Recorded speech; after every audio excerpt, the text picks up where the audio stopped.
Okay. See you all. Can't see you all again. Move your chairs around. I mean, if you want to see me, but I want to see you, so you can move your cushions and things. If you'd like. There's plenty of space. Look, the room is masses of space. Look. Move around. That's better. There you go. Okay. Okay, I'll sing our little prayer. Starting off, think there's two parts to the prayer. The first one is for anybody in the room who already identifies with being a Buddhist, so it's reminding us of our reliance on the Buddha and his teachings, blah, blah, blah. And the second two lines are stating, I think we'd say stating our purpose for being here together. The Tibetans would say setting our motivation. So we're going to listen to these ideas coming from the Buddha about happiness, about suffering, about reality, really, about Buddha's view, his own observations about how things are, how things exist. In particular, why happiness and why suffering? What are the causes of happiness, the causes of suffering? Buddha's got these very detailed descriptions from his own direct experience of how things are. And we're going to listen to all this to see if there's something useful we can take from these ideas to use as tools. It's meant to be practical, you know. Like if this were cooking class and I just sat here for 2 hours raving on about how nice cakes are, but you never got one recipe, I mean, you'd demand your money back, right? Well, the same here. So think of it as recipes. You don't have to use the recipes, you don't have to use the tools, but it is given like that. It's given as advice to see what to do with it, you know, and that's up to us. Whether we take it as advice, that's up to us. That's our call. I like to say, but I mean it seriously, we're the boss, not Buddha, okay? He's giving us his advice, what he's found from his own experience. Okay, so this little prayer kind of expresses... No, that wasn't quite right. I raved on too long. The reason we're going to think, is so I can take some tools from this. So why? For what? To help me develop my amazing potential. To be less neurotic, less angry, less depressed, less anxious, more kind, more wise, more clear. That's Buddha's deal. That's his view. For our sake, but clearly because we live in this insane asylum together, for the sake of others as well. Okay. Sangye charang soke chognam la changchu badu dagni kyab suchi dagi chönyen gipe sonam ki drola penchi sangye drupa shok sangye charang soke chognam la changchu badu dagni kyab suchi dagi chönyen gipe sonam ki drola penchi sangye drupa shok sangye charang soke Namla, Changchu Badu Dagni Kyapsuchi, Dagi Chönyen Gipe Sonam Ki, Drola Penchir, Sange Drupa Shok. Okay, so I think we've got to keep talking about karma, don't we? That's how we started yesterday. Oh no, what does it say on the list? What does it say on the schedule? Oh yeah, that'll do. Okay, sounds like about right. Okay, so like we've been talking, you know, you can say all of Buddha's teachings fit into kind of the idea that a bird needs two wings. The bottom line, the goal, the purpose, the result is the compassion wing. How to help others. And this is very much based on the Buddha's view about interdependence and how anyway the whole nonsense of ego is that we run around with this miserable little pathetic self-pity sense of poor, separate, little lonely, bereft me. And that's very much a function of this, of the ignorance in our minds. So as we get wisdom, we get more connected to others, but then really, so we can then genuinely express compassion because we feel this connection with others, you know. But right now we do not feel much connection with others, only if they do what we want and we're attached to them. Most of the time we just see the world out there, you know, doing things to me unfairly, poor me. So the wisdom wings is the nuts and bolts of Buddha's teachings, and the essence of it, as we've been talking, is knowing about your mind, how it functions. This is really Buddha's expertise, which often initially is a surprise to us, because when we think of spiritual, we don't use the word mind, you know, we want the word soul or spirit. Buddha doesn't use those words at all. He talks about the mind, about consciousness. And an astonishing view of the mind, quite a remarkable view of the mind, coming from his own internal investigation, coming in before that from these amazing Indians before him, you know. And then the other part of the wisdom wing, the nuts and bolts of the nuts and bolts of the wisdom wing, which is really the nuts and bolts of all Buddha's view about reality, is this law of karma. So it's a quite a popular word these days, but of course everybody has their own view about it, and you're allowed to, but it's not we've got to be clear what the Buddha means by it, you know. So in the literature it's dealt with an incredible sophistication, incredible depth. But here, you know, we'll just it's important to try and get the essence of it, because it's so fundamentally different from the materialist philosophical view, and indeed from the Christian and the Muslim and the creator religion views. And let's face it, on the planet, we've got the materialist views and then the other most of the other religious views, isn't it? Seems to me, if we think about it. So here Buddha's got like a third option, if you like, a third approach, a different way of seeing who we are, where we come from, what is our purpose, what is our potential. So this is the wisdom wing. Well, we've been talking about that the last couple of days, so we'll continue doing that. So just to recap, as far as Buddha is concerned, there are trillions upon trillions of the term we use in English, sentient beings. You know, and humans are a tiny percentage of them. We can see on this planet, got the creatures, the bugs, the fish, there's clearly an awful lot of them. You know, probably 5 billion, 7 billion mosquitoes out there in one evening in the summer, assuming you have mosquitoes here. So clearly there's an awful lot more.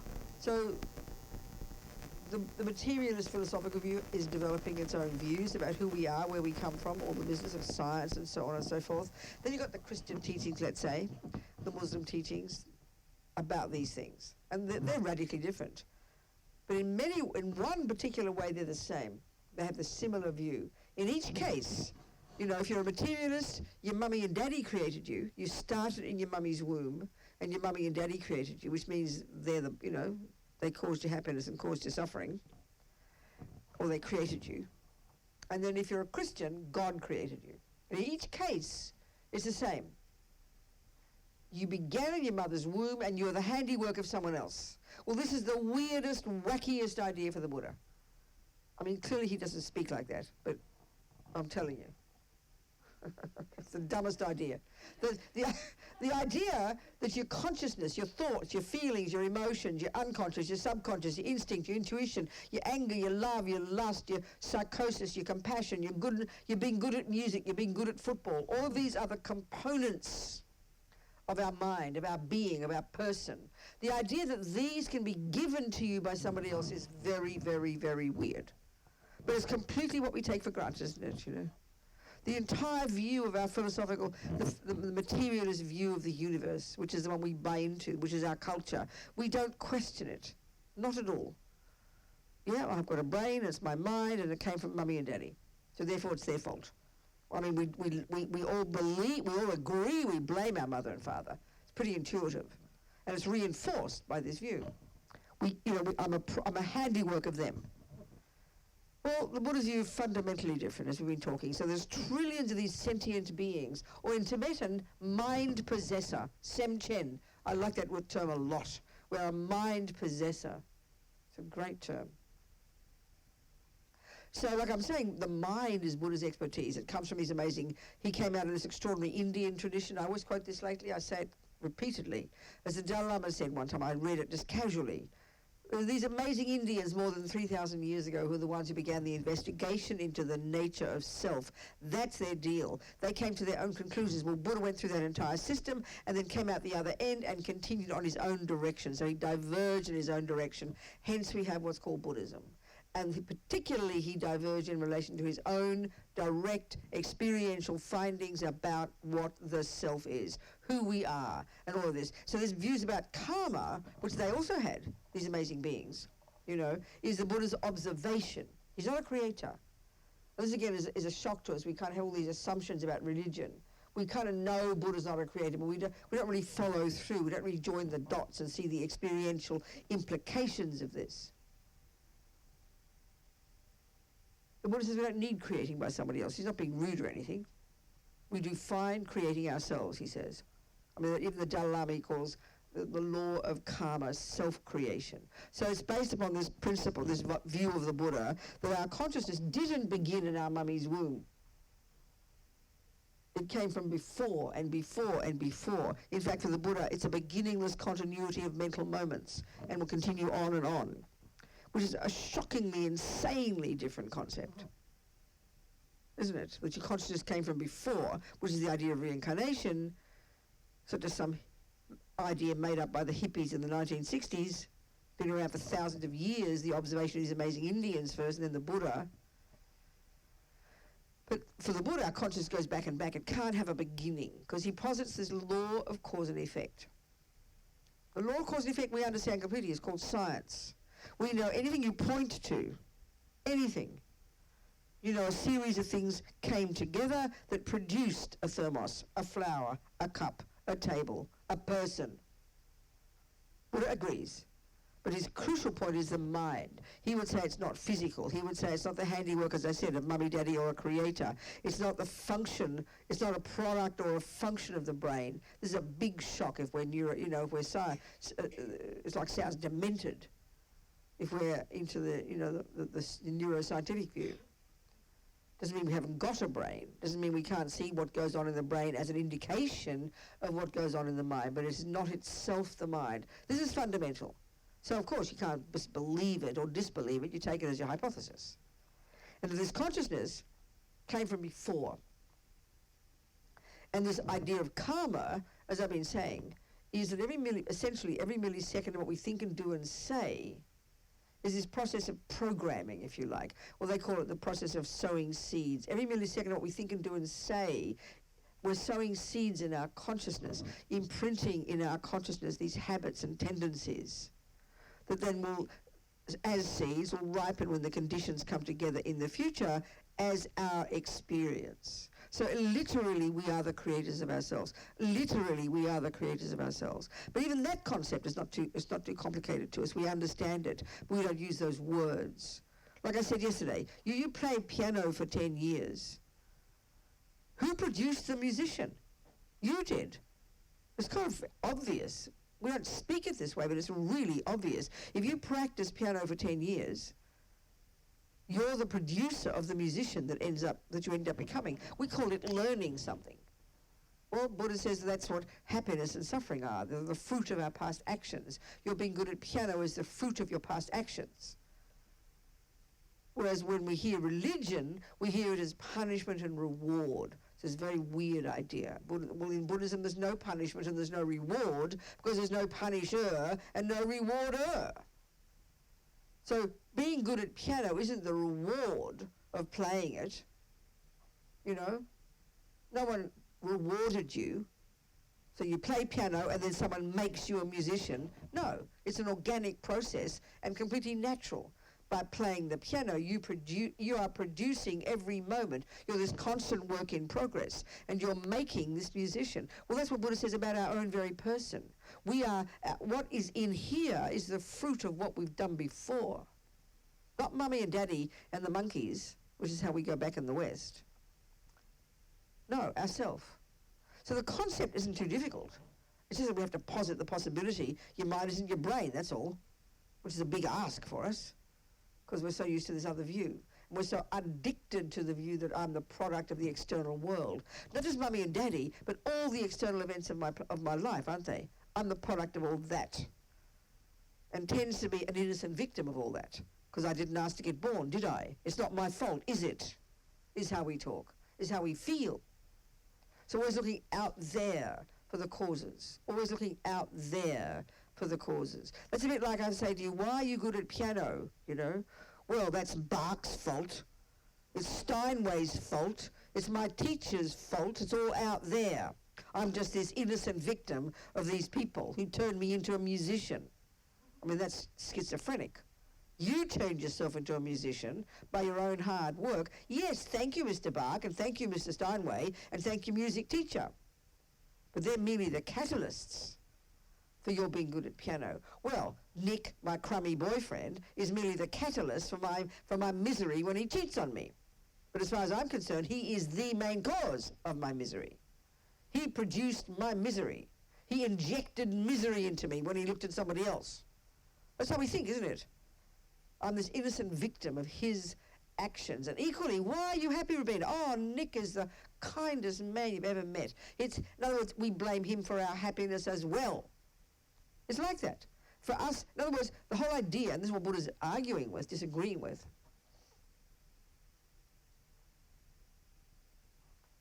is that the external world, the people, the things, and the events, including the body, are absolutely part of the process of cause and effect, but they're secondary causes. They're like catalysts, not the main causes. They're like the Bach and the Steinway and the music teacher.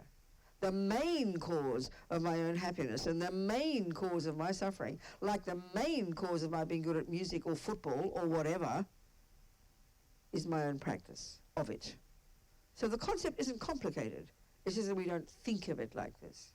And it takes a while to hear it because it demands responsibility. It demands accountability. It demands us to be grown up and to hear it like this. And this really takes time because we're addicted to this other view. We utterly take it as the truth. It feels like it. The first seconds as a child, when someone's mean to us, we run to mummy, mummy, mummy, mummy, my brother did this, you know. It's his fault. It comes spontaneously. We didn't have to learn it in school. Buddha says we brought this ancient misconception with us, this habit of feeling like a victim. I'm not being mean when I use that word. It's the kind of irony of ego for the Buddha. So the way he unpacks all this is in terms of the law of karma and the way the mind works. These are the nuts and bolts of the wisdom wing, really. They put us together to some degree that enable us to look at everybody else and realize, oh my God, we're in the same boat, you know.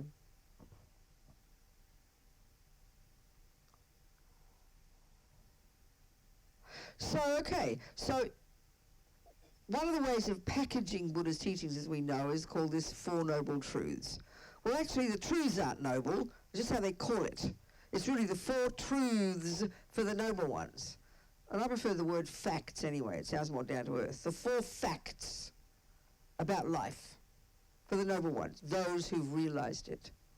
And this is Buddha's first teaching after he kind of put the whole thing together, came to understand the nature of how things are after all his hard work, and then he taught for the first time. So these four, the point of them is suffering. First, there is suffering. That's the first one. Second, there are causes. Third, you can get rid of it. And fourth, how to do it. Of course, again, all this stuff is presented in a very extensive way in all the literature. So let's just keep it simple. Let's kind of get the essence of it.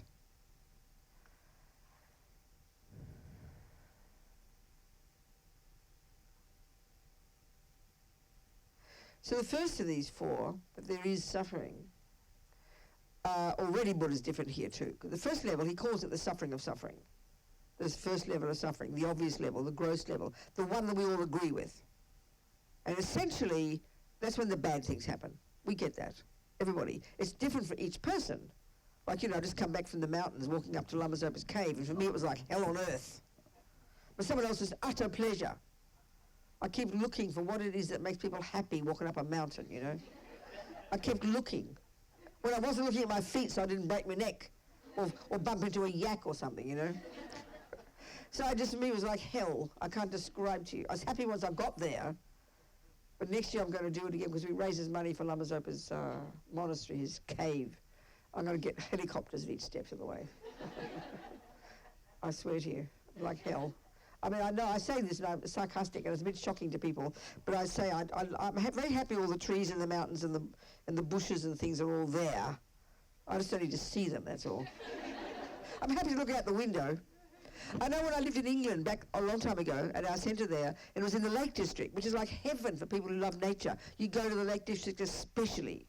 So when we go on our Saturday afternoons off, we hop in the car and drive to these mountains. Everybody would start walking, and I'd close the door and sit in the sun and go to sleep. That was my idea of enjoying the delicious mountains.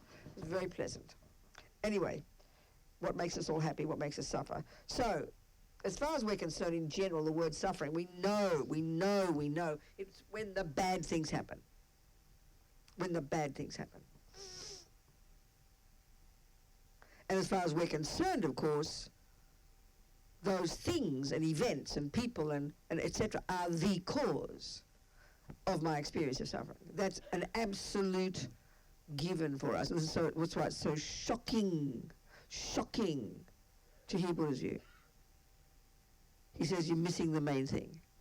Again, that's like blaming Steinway and Bach and your music teacher for being good at music. It's missing the main point. Your mind, your practice, your actions, your tendencies, your habits. They're the main cause. The main cause. It's not a complicated concept, but it's shocking to hear. And of course it takes a while to hear it if we haven't heard it before, to even try to even want to hypothesize it. And then the crucial point, of course, is to see the experiential implications of it. This is the point. So let's just talk about the first level of suffering. Forget the more subtle levels. Excuse me, to have a drink.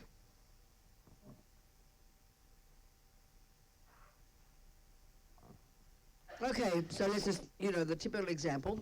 Nick, my main boyfriend, looking at the other girls, let's say, not being so kind to me anymore, not being so excited about me anymore.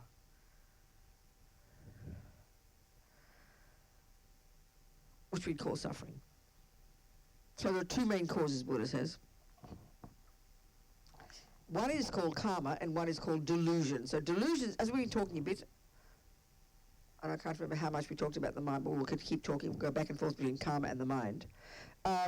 There's three categories of states. No, I did go into this. Three categories of states of mind, as far as Buddha is concerned. Three categories where all these billions of insane, a big soup of emotion, all the thoughts inside our head fit into three categories. Those that are neurotic, I-based, ego-based, delusional, disturbing, miserable, such as attachment, anger, anxiety, depression, you name it.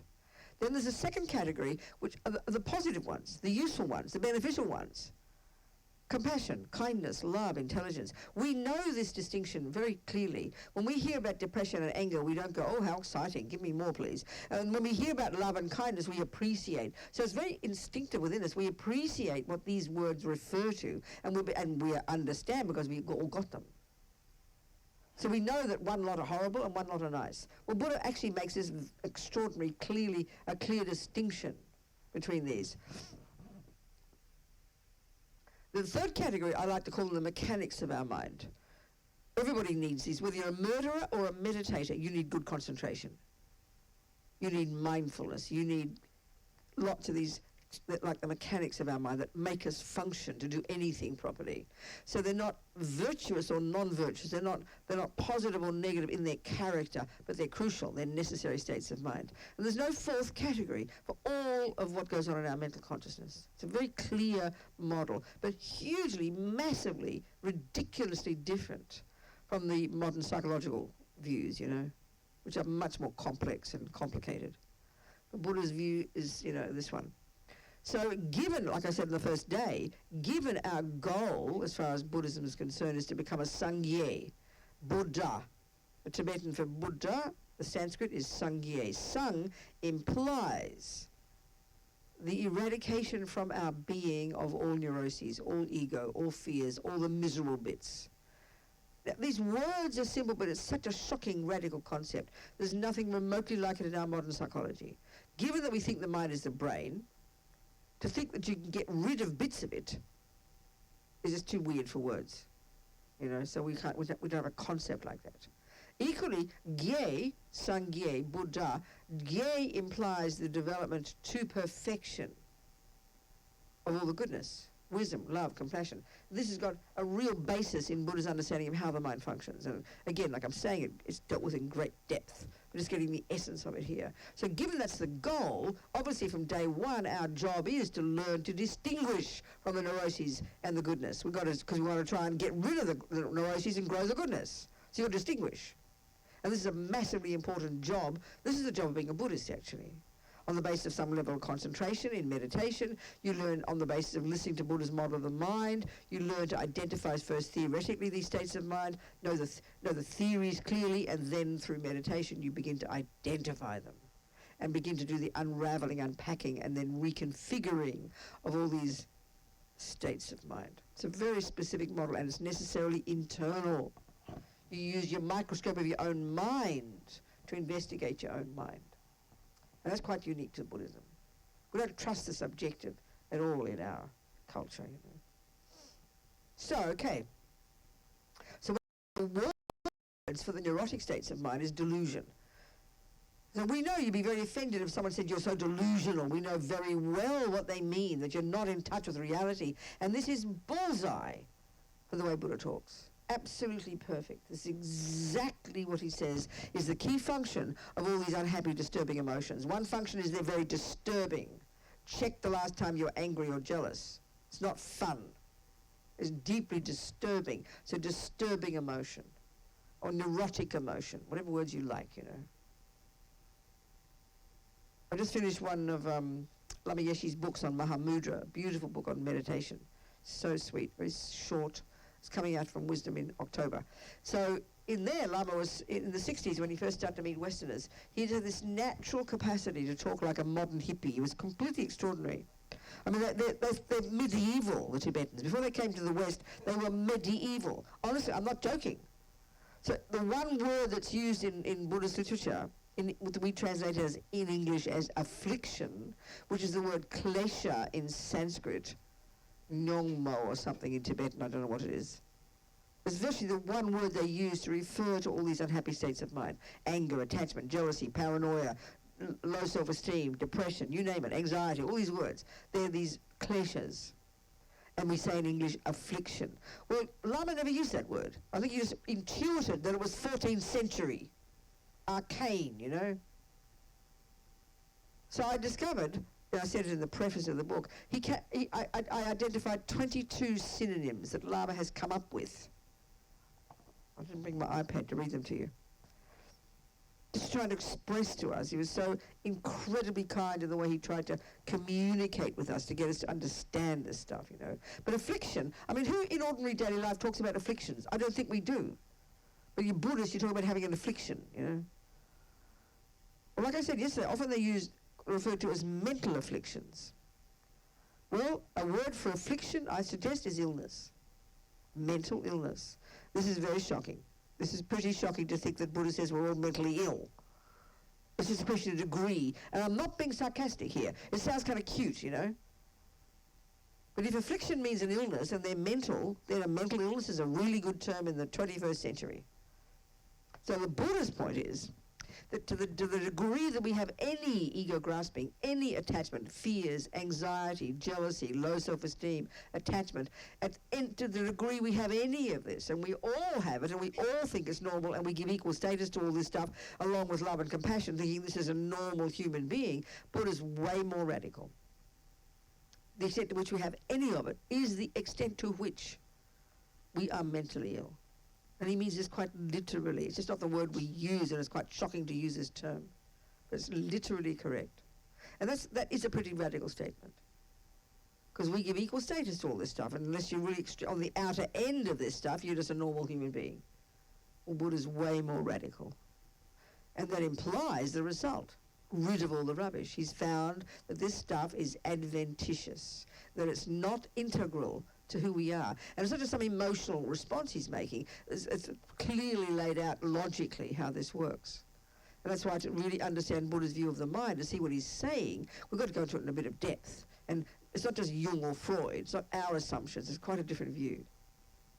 But the way these states of mind function, the way they work, you know. So the first cause of our suffering in my relationship with Nick is my past karma. Action. Karma means action, broadly speaking. Broadly speaking. There's much more sophisticated, you know, divisions and analysis of it. One needs to go into in more depth, but he was just talking broadly speaking. And it starts with mental action. Hands and feet don't, you know. Hands play the piano, it's true, but Dead hands can't play a piano. It's hands that are the body of a mind, a mind that's embodied. So it comes from the mind. It's absolutely obvious. We mightn't say it like that, but it's obvious because you've trained your mind, you've perfected your mind, you've habituated your mind with these complex musical theories and practiced for years and years and years until now you've got it perfect. So your mind is the boss, your thoughts. And we have, I think in Western psychology we say there's 1,000 thoughts a second. Well, Buddha agrees, you know. So it's the knowing of our mind, the unpacking and unraveling and the enormous developing this incredibly sophisticated knowledge about our own mind. First theoretically, yes, but where you do the work is internal. Internal. That's where the so-called meditation comes in. And it's not just some hippie-trippy activity where you space out. As you progress and get single-pointed concentration, this amazing technique these Indians invented thousands of years before the Buddha, or a couple of thousand years before the Buddha, maybe 1,000. This is amazing skill that enables us to focus and discipline the mind and then eventually to go to more subtle levels of our own mind that we don't even posit as existing in our modern psychology. So it's an extraordinarily sophisticated system. I would say that accurately, unbeknownst to us. I mean, what do we know about India? We love the Greeks. All our fancy words are in Greek. We think Greeks are the ants' pants.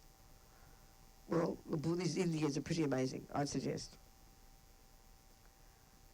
So, due to past karma actions, given that his consciousness goes back and back and back, that my river of mental moments, my consciousness, my mind, these words are used synonymously, broadly speaking, goes back and back, did not begin in his mother's womb. I did not begin in my mother's womb.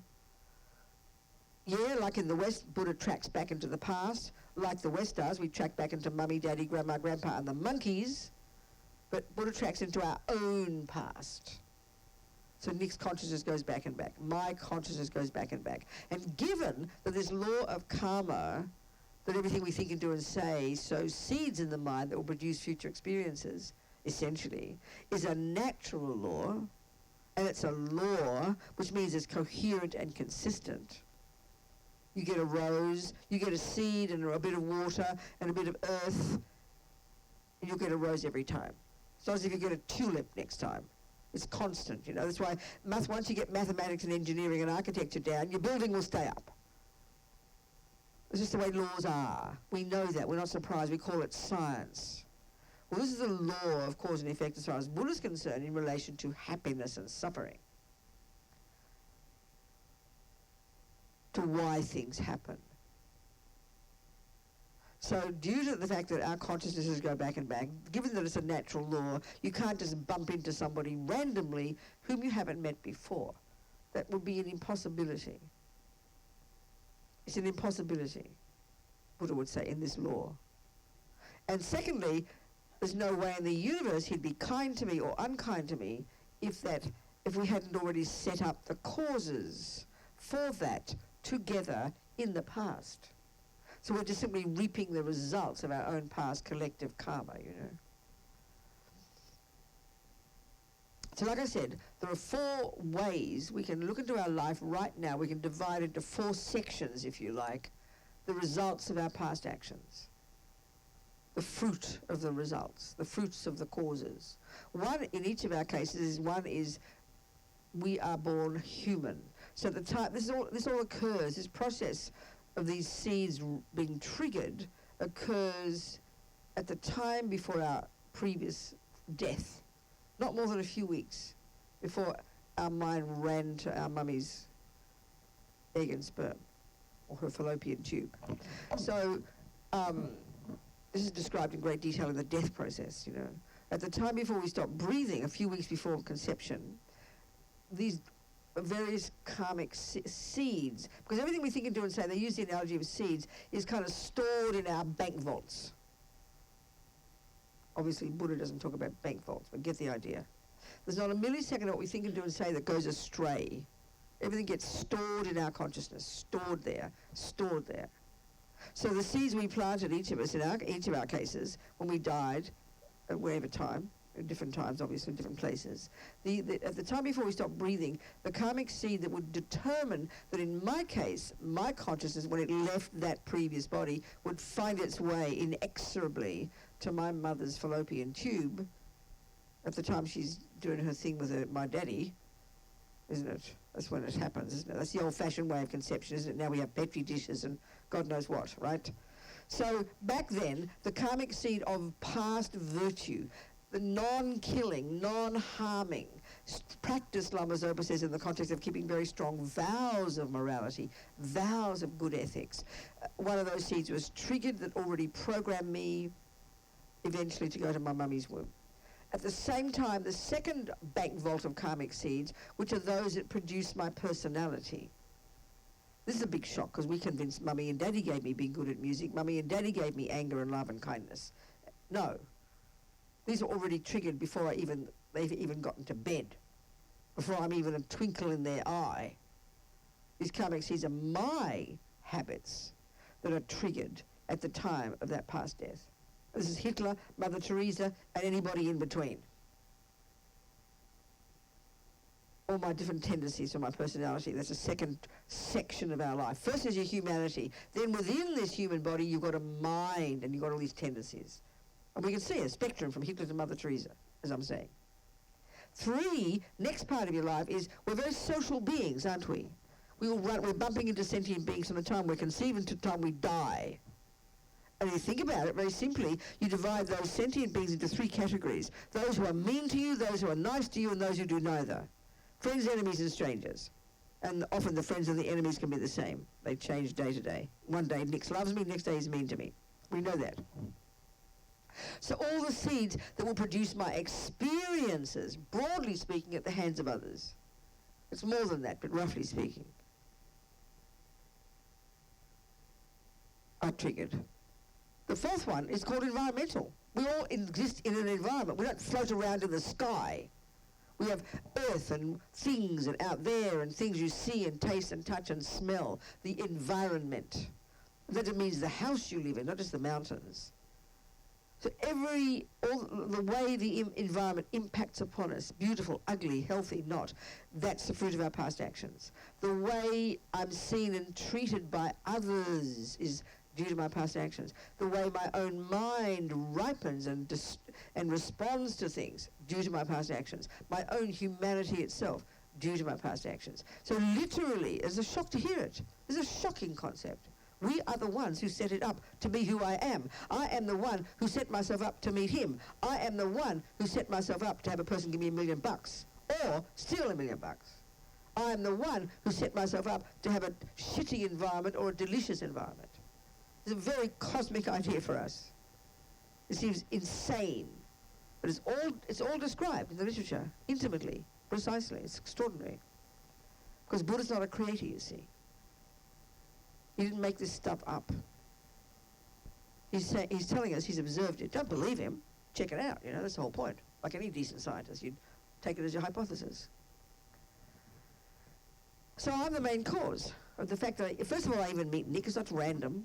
We bumped into each other many times before. We've got some history. So how he treats me is how I've treated him. And we can see it's good and bad. We do both to each other. So we've got lots of karmic seeds in there between each other. So my past karma actions are the cause of how come he looks at the other girls.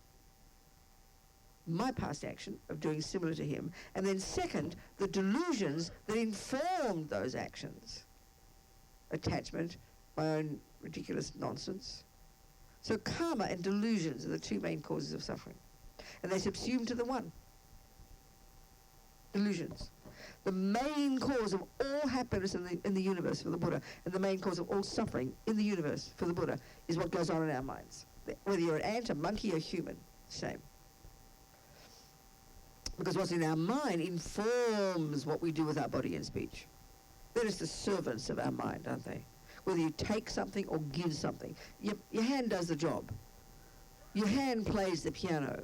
Your mind has got the knowledge and the information and the training and the programming. It's clear. We don't think of it this way, but it's kind of obvious. So the Buddha he says the responsibility of every single sentient being's experiences is in their own mind, due to their past actions in their own mind. And therefore the solution is to change my actions and change my mind. I'm in charge of the process. I'm not a victim. I am not the handiwork of someone else. And it's not random, which is how we also tend to think.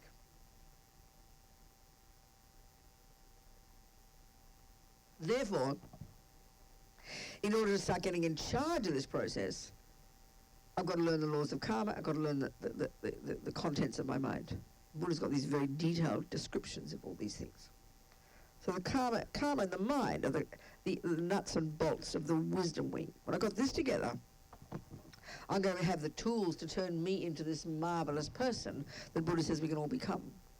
So it's necessarily hands-on, it's accountability, it's responsibility, which means it lessens anger, it lessens attachment, this process, it lessens guilt and shame and blame and misery and self-pity me. As Lama Yeshe calls ego, self-pity me.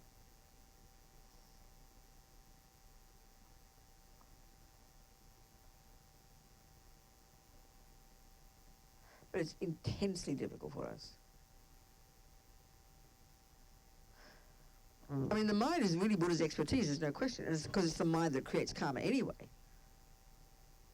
It's an astonishing view of the mind, actually. So sophisticated, so subtle, so distinct, so precise.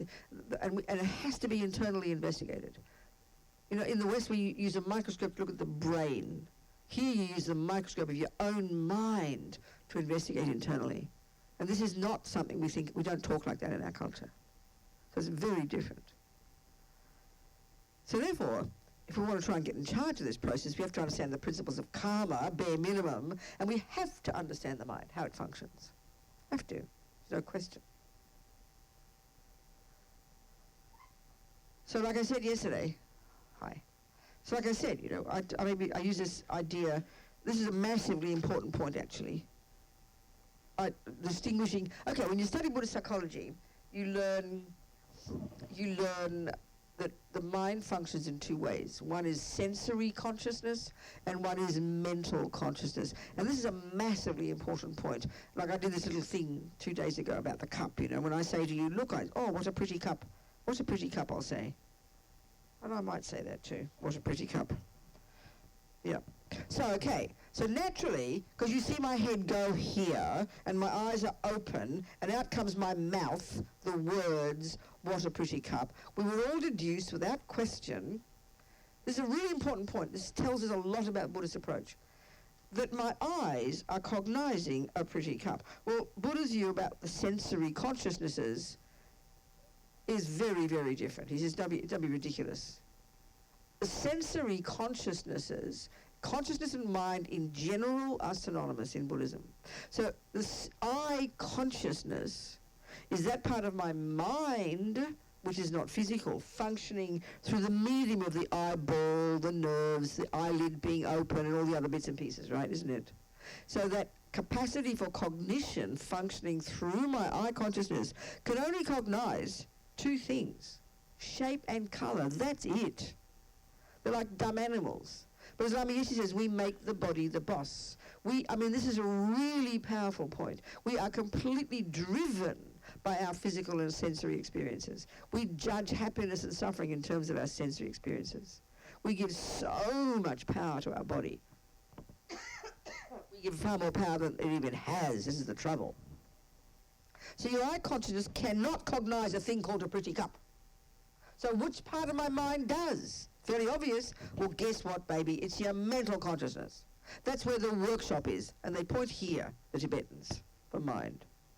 That's where the workshop is, as Lama Zopa puts it. That's where your thoughts, feelings, emotions, unconscious, subconscious, instinct, intuition, opinions, viewpoints, and all the mental consciousness, basically the level we function at day to day, is a billions and billions of viewpoints, opinions, assessments. What a pretty cup. It's a viewpoint. It's an opinion. It's a concept. It's a conceptual story. Our mental consciousness is full of these billions of opinions. But we don't think they're opinions. We think they're the truth. Do we not? Nick is a creep. It's the truth, as far as I'm concerned. And this is the utter insanity of the way our mind works, Buddha says.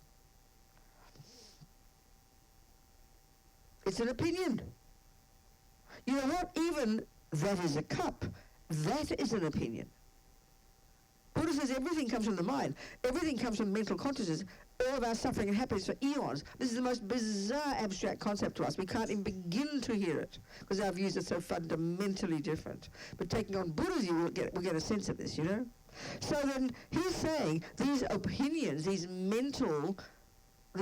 constructs, mental constructs, include mathematics, science, and emotions. When we say anger, and then we'll say science, we think of two parts of our mind. Well, they're both mental concepts. They're both mental constructions. 1 + 1 = 2 is a mental construct. You are ugly and you cause all my suffering is a mental construct. It's a series of opinions. So it happens to be there are some of these opinions that can be validated as real, that have a valid referent object. But even the way this all exists is due to agreement. Cups don't come out of the sky. At some point in our culture, human beings kind of gradually evolved a thing called a cup, this flat-bottomed clay container that holds your tea. We created it. We created it. We created it. And if you didn't know what the function of a cup is, it would never reveal itself to you. You don't, the cup's not going, hello, I'm a cup. No, we make it a cup. This is getting us to emptiness, the final view of wisdom in Buddha's teachings. So in these categories of states of mind, especially the emotional ones, there are 3 categories. Those that are ridiculous, distorted, over the top, exaggerated, demented, and disturbing, one called anger. How dare you do that to me? I don't deserve it. You are evil. That's called anger. It's a mental construct, and it's packed with emotion. Why? Because of habit. Because I've practiced it to perfection, life after life. And our tragedy is on that level, these level of mental constructs, we only notice them when the words are vomiting out the mouth. Bit late, you know. But it's a mental construct. And it's a belief in my mind. But I never for 1 millisecond think of it as a belief. Like I said before, as far as I'm concerned, it is the truth. So it's Buddha's saying all these unhappy emotions, these neurotic ones, are so distorted, so delusional, so ridiculous. And they're dim habits. They've got this emotional component, but they're rooted in being these conceptual stories. So to unpack and unravel these, to get to look at all the assumptions we have, this is the job of being a Buddhist. There's like this intimate relationship between all these neurotic states of mind. But in general, not just the disturbing emotions, but also there are other viewpoints in here, Buddha would say, that don't have a referent object either. So he would say, for example, that God, a being called a creator made you. He's not being rude or anything, but he would disagree. He says, no, that is not how it is. He's not being argumentative. He would tell you he's observed otherwise. So he says, don't believe him. He would disagree with the materialist view that your mind is the brain and that mummy daddy created you. He would absolutely say that's a misconception. That mental construct doesn't have any referent object. It's not valid. He would say like this. Then there are states of mind that have a relative conventional validity. That is a cup. How do you know?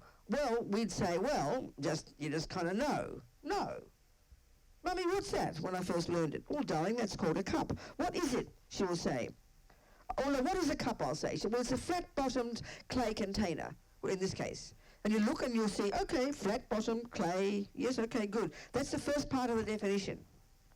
What's the second part's the crucial piece. And certainly when it comes to the wisdom teachings, realizing emptiness and reality and dependent arising, this is a really important point. What's its function? But Mummy, what does it do? Well, darling, it holds my tea. Well, don't believe her. We believe anything anyone tells us. Don't believe her. She's got to prove it. So get your tea, and she pours.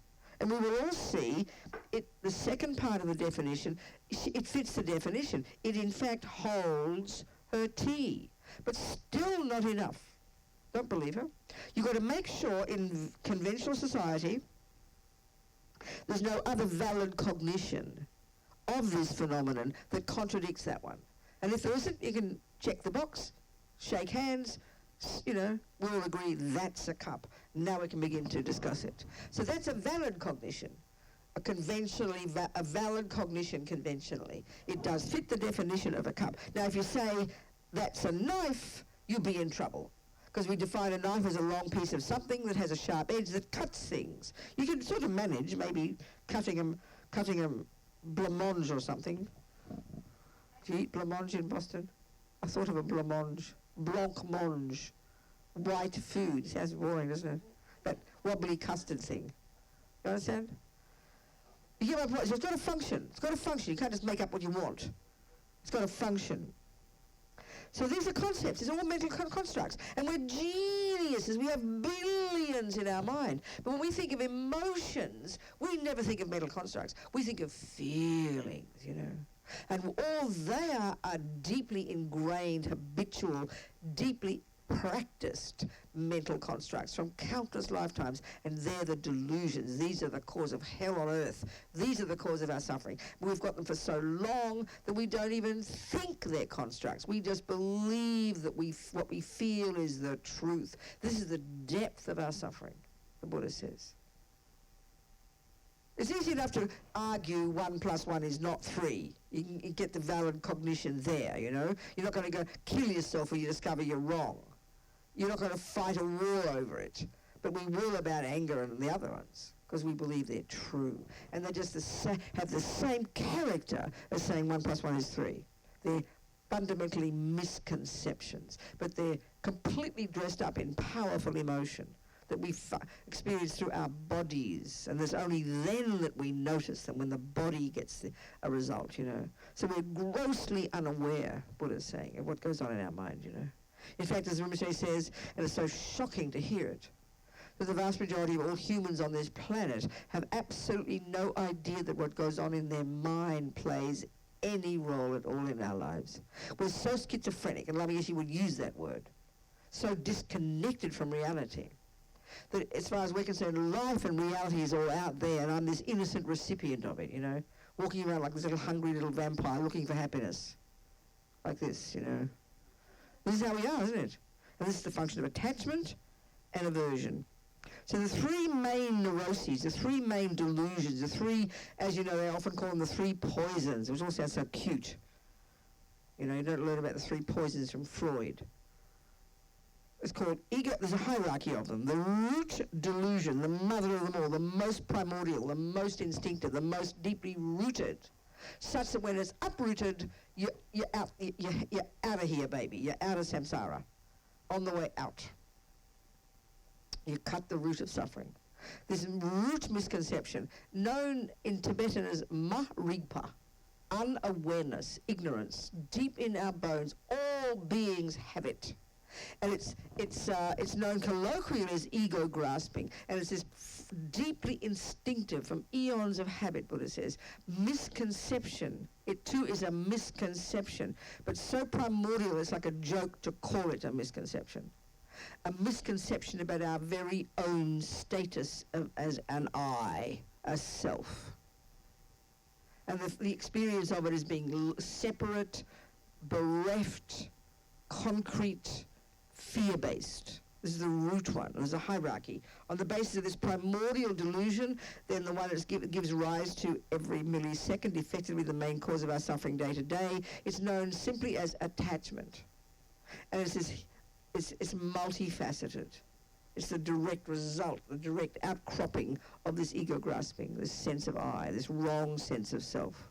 There is this massive feeling of dissatisfaction, massive, painful feeling of never having enough, never being enough. No matter what I get, never enough. What I do, never enough. How much Nick tells me he loves me, never enough. How much, whatever, never enough. It's a bottomless pit of misery. Naturally, because you feel like you're missing something, you hanker. So the next function of attachment is to hanker after something. And the obvious thing you hanker after is the world out there. The objects of our five senses, the most immediate things we can contact. Because that's where life is, isn't it? I'm this lonely little person and I've got to get life. So you're looking, attachment is this next one, and it's constantly looking for something. So in my case, the boy. So when it gets the boy, because part of its job, attachment's job is dissatisfaction, hankering, manipulating. I'm not being mean about it. We've all got this. We've all got the good qualities, by the way. I better just remind us of that in case we get too depressed. The second category of states of mind are virtue and kindness and love and wisdom and generosity that are valid cognitions. They too are conceptual stories, but they are valid. They have some basis in reality because they're based on interdependence. It's not evident to us. We don't talk like this. There's no time to squeeze it all in tonight. They're valid conceptual stories. There's a basis in reality. They're our saving grace. We're trying to identify the poison, the pollution, the neuroses that so pollute our virtues now, we don't even hardly distinguish them. Well, we must. This is the fundamental job of being a Buddhist. So the root delusion, ego grasping, gives rise to this frantic dissatisfaction, hankering, craving, manipulating, searching, finding. And then what it does now, this is his main neurosis, it then will grotesquely exaggerate Nick's deliciousness. And his role in my happiness. So this massive vampire-like expectation is now there. And this is writing novels in our head every second. But we so take this for granted, it is normal part of our ordinary life, and we don't distinguish it. And then it will possess. And then on the basis of this, because we can't stand the thought of not having the object, then we will make it feel as if we will plant permanence onto it. Finally, I have found happiness. It's like it's forever now. You've got it, you've locked it in, because we can't stand the thought of its being dynamic and impermanent and changing. It's too painful for us. So all these lies, our mind is riddled with these lies, layers and layers and layers of mental constructs. But we don't realize because they're so intuitive. Because everyone's doing it, it's normal. So we don't question, you know. And this stuff goes really, really subtle, really, really deep. And this is the cause of suffering, Buddha says. And this is the point now. The three poisons. The first two, ego grasping, gives rise to attachment, this frantic hunger. And then the millisecond my expectations are not met, panic attack, aversion, bare bones response. When attachment doesn't get what it wants, it's called aversion. And it's got this spectrum all the way from violent anger to profound depression. So anger, irritated, annoyed, frustrated, upset, anxious, worried, stressed, depressed, despair. They're all a manifestation of levels of aversion. And that is the response when attachment doesn't get what it wants. And it's 100 times a day, but we don't notice until it's violent or until we can't get out of bed one morning. And it builds up day after day after day because it's all undealt with. So unpacking and unraveling this process using Buddha's model of the mind, understanding how this informs my actions of body and speech, which then sows seeds in my mind, producing my future experiences, which then I can extrapolate and realize that are the cause of my present experiences. This is the job of being a Buddhist, to unpack and unravel your mind, to identify what's there, to distinguish between the neuroses and the goodness, to pull out the weeds and grow the flowers, basically, until you become a Sangye. That's the bottom line of being a Buddhist, all the way from here to there. Everything you would choose to do, study philosophy, go meditate, do metaphysics, do your prostrations, do your water bowls, they're all tools to help this process happen. If they don't, then they're like superstition. Chuck them out and give them right back to the Buddha. Wasting time. So the mind's the boss. If you want a boss, your mind's the boss.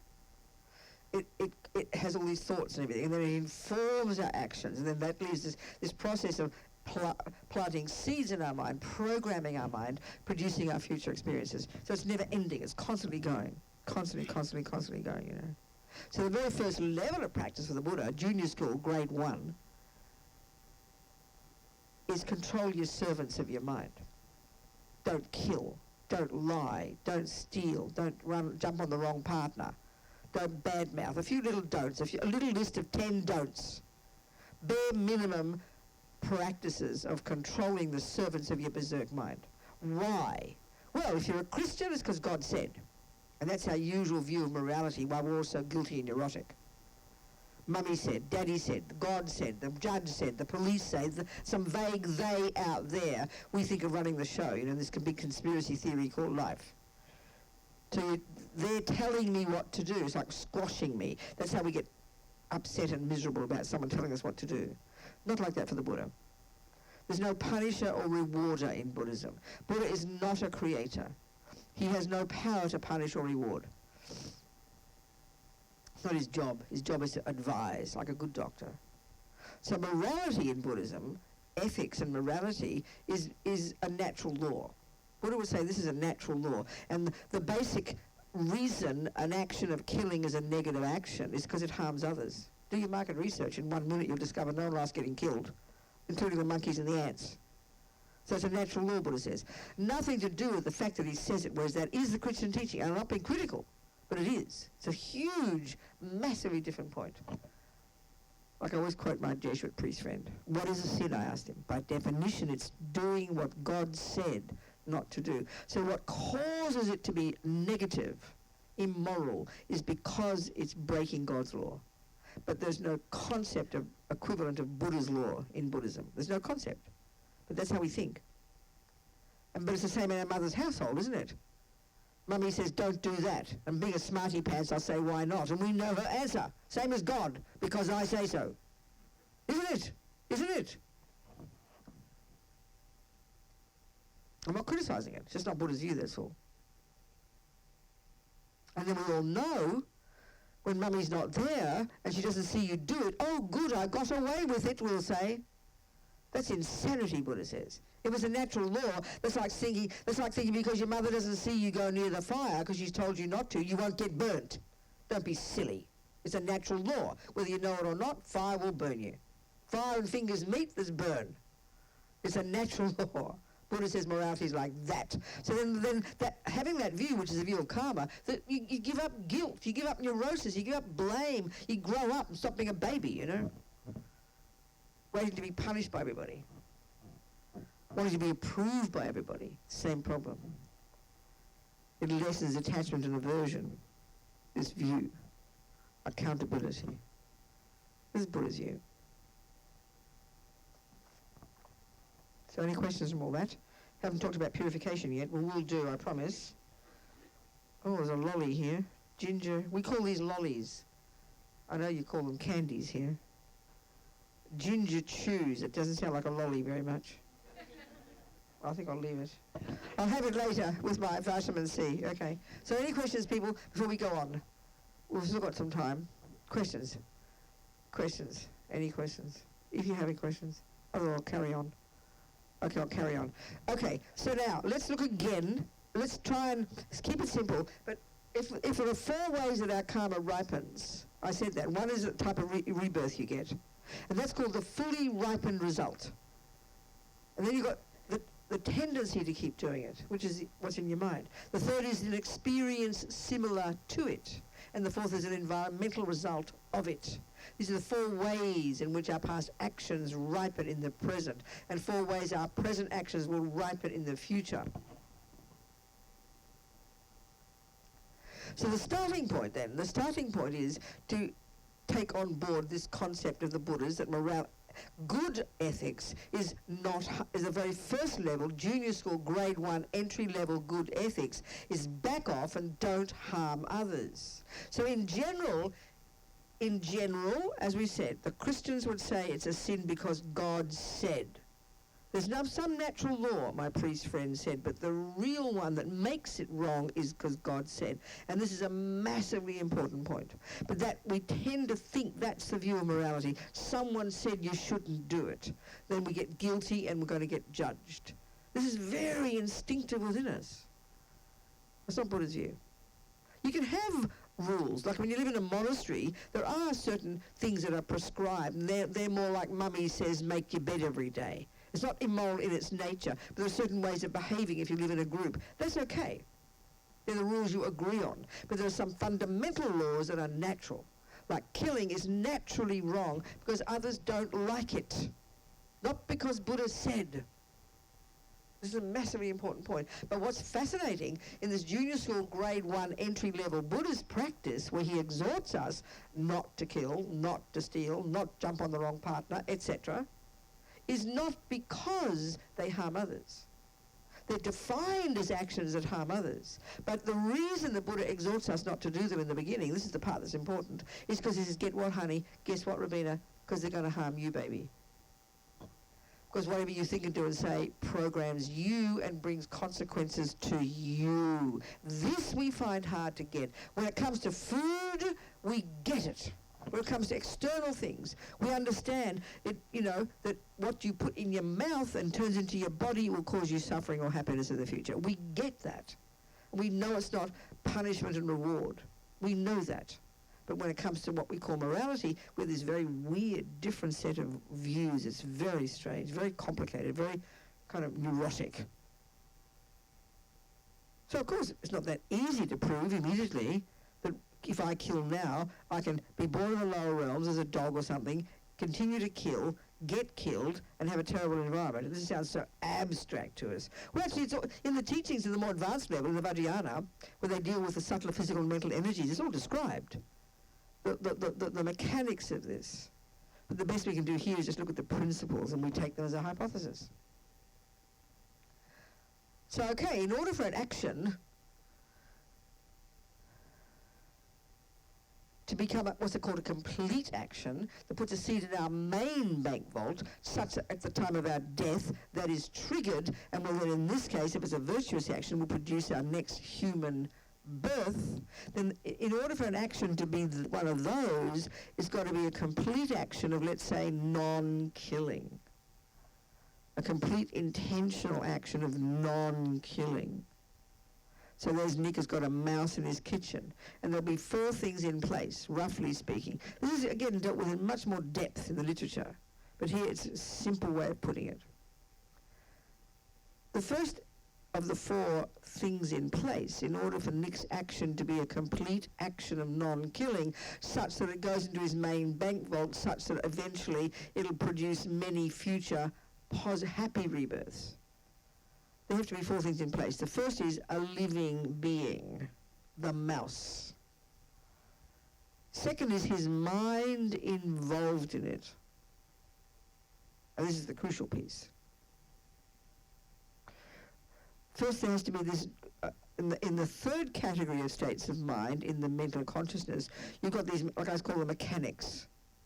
One of them is called discrimination. It's happening every second of the day, and without it would be insane. It's the ability to distinguish between this and that, and red and pink and Dora and round and black and white and Mary and Fred. It's happening every second, and we've got to develop this to an incredible degree so we can start to identify the distinguish between the rubbish in here.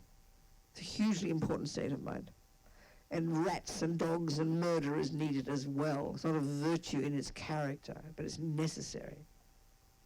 So discrimination in the first 3 parts of his mind involved, the first bit, discrimination, that is the mouse. Second is intention, roughly speaking, intention, which is, in general is the meaning of karma, intentional action, mental action, the beginning of the process. As Lama Zopa says, everything exists on the tip of the wish, the thought. If you see me stand up, turn right and walk out the door, you can deduce logically that I had the thought. I will stand up, turn right and walk out the door. It may be pretty programmed in me because I'll come into this room often enough. But it's all there. Legs do not have their own brains. They're the servant of what's in my mind. Intention. I will save that mouse. And the crucial piece, the third piece, is what the Tibetans would call, or the Buddhists, motivation. What do you save the mouse for, Nick? Oh, look, the poor thing, it might suffer. That's called compassion, isn't it? Pretty clear. Compassion. The wish not to harm the mouse. Huge, it's obvious. That's the key one. That's the key. That's the key. Let's say, what's your name? Antonia has a mouse, and she really likes eating mice flesh for dinner. Let's say. So her action could be exactly looking the same. First, there's the mouse. Second, her mind involved. Recognition. That is the mouse I'll save. 2, intention. I will save the mouse. 3, motivation. To keep it for later, so she'll cook it fresh for hubby when he comes home. So you might know that, but it will look the same. Oh, don't hurt it much, be careful. It looks like kindness, but it clearly is a different motivation, isn't it? The third, in each case, they save the mouse. In his case, he opens the door, bye-bye mouse, thank you, bye-bye Nicky, or mouse will go, gone, complete action. The result, a saved mouse. In her case, you put it in a cage. But, you get the point. The one piece that's different there, the one little component, one little piece is different in this edifice called an action of saving a mouse. First 2 the same, mouse. Second, mind involved, recognition, that's the mouse. 2, intention, I'll save the mouse, same. Motivation, different. 3, pick up the mouse. 4, save it. Same action. Motivation is the one piece that completely colours the action, and in his case makes it a positive action for himself, karmically, and her a heavy negative one. Because her aim is to cause it to die and eat it. The eating part's not even that bad, it's the killing. This is roughly speaking, okay? And most of the actions we do in a day are completely spontaneous, only because we've programmed, only because they're habit. That's all. So we've got to unpack these habits. It's a bit like if a person has, lost all their musical theory, thrown all the paper out, and all they've got is in their mind, and you want to learn music again. That'd be a really hard job for that person to teach you, to have to go backwards from the spontaneous of playing all that complicated Bach, and have to write it all down on a piece of paper. It's like you've got to reverse the process. Well, it's the same here. Well, it's just habitual. We're totally nudging. We get born. We come into this life programmed, to the level of instinct, mostly of what we think and do and say. We can see that. We learn new things, clearly. But what we call instinct in our culture, well, it's just instinct. It just kind of happens, we'll say. It's because you've practiced it to perfection. You can't, the pianist won't go, well, it's just instinct. So they forgot that they learned it.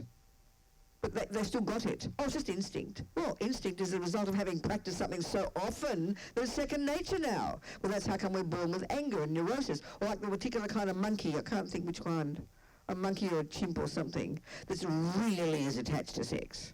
The moment it gets born, little boy turns around and has sex with his mummy, and his sister, and his daddy, and his auntie, and his uncle, and his grandma. They really like sex.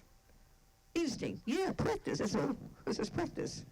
So we're programmed, That's the meaning of karma. We're just programmed with these billions of habits. And because it's our second nature, because it's a habit, we don't question it. That's the tragedy. That's the tragedy of negative karma. So say a person who's a fisherman, due to past actions of killing in the past, programmed their consciousness, they've been in the lower realms, that karma has run out.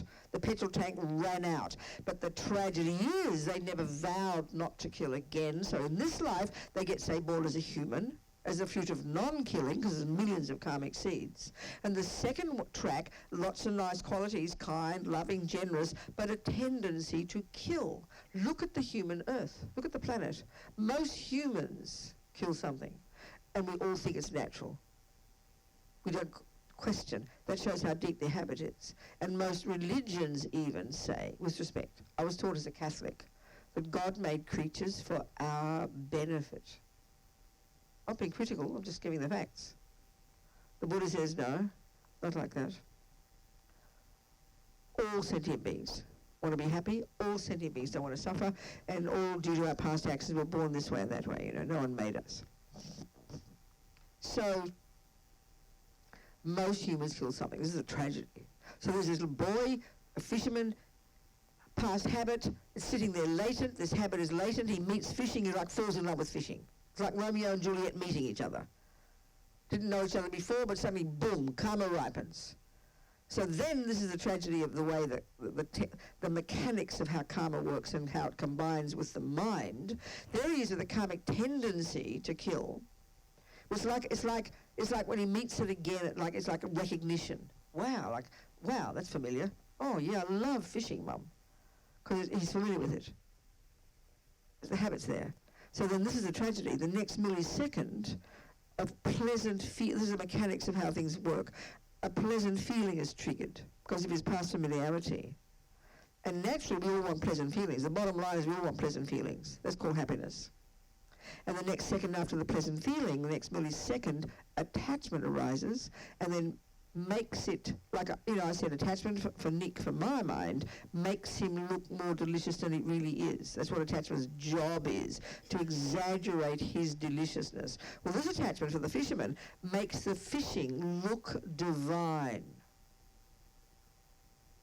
So logically, because he wants pleasant feelings, he assumes fishing is the cause. So the tragedy is because his attachment makes the fishing look delicious. He's as blind as a bat. That means he doesn't see the suffering. There's this example I always use. This woman, her son, she said, she never liked to go fishing with him. He's a fisherman. A kind man.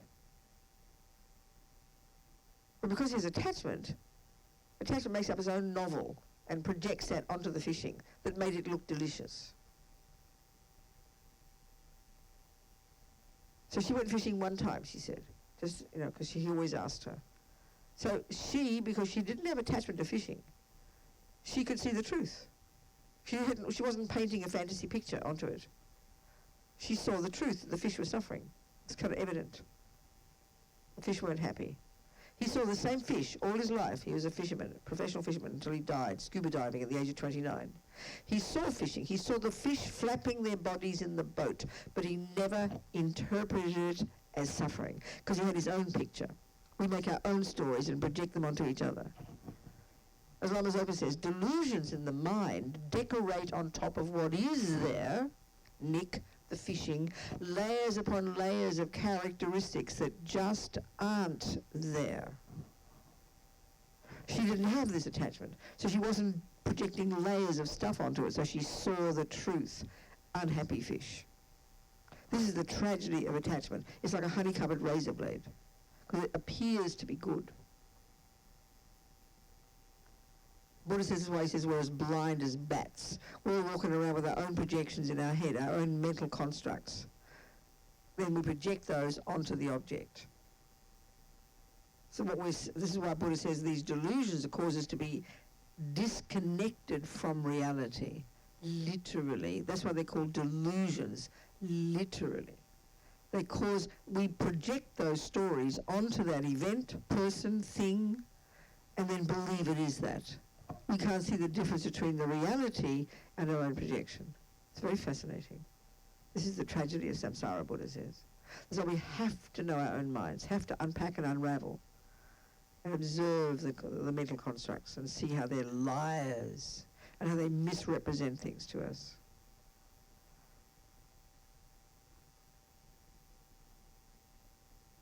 So talking about the actions we do then, for the fishing, his attachment was like Antonia's, attachment. It wasn't he didn't hate fish. He liked fish. He'd go scuba diving. He loved fish. But the habit was to kill them.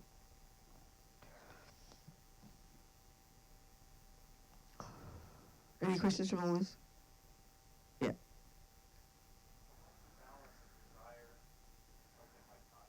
Uh-huh.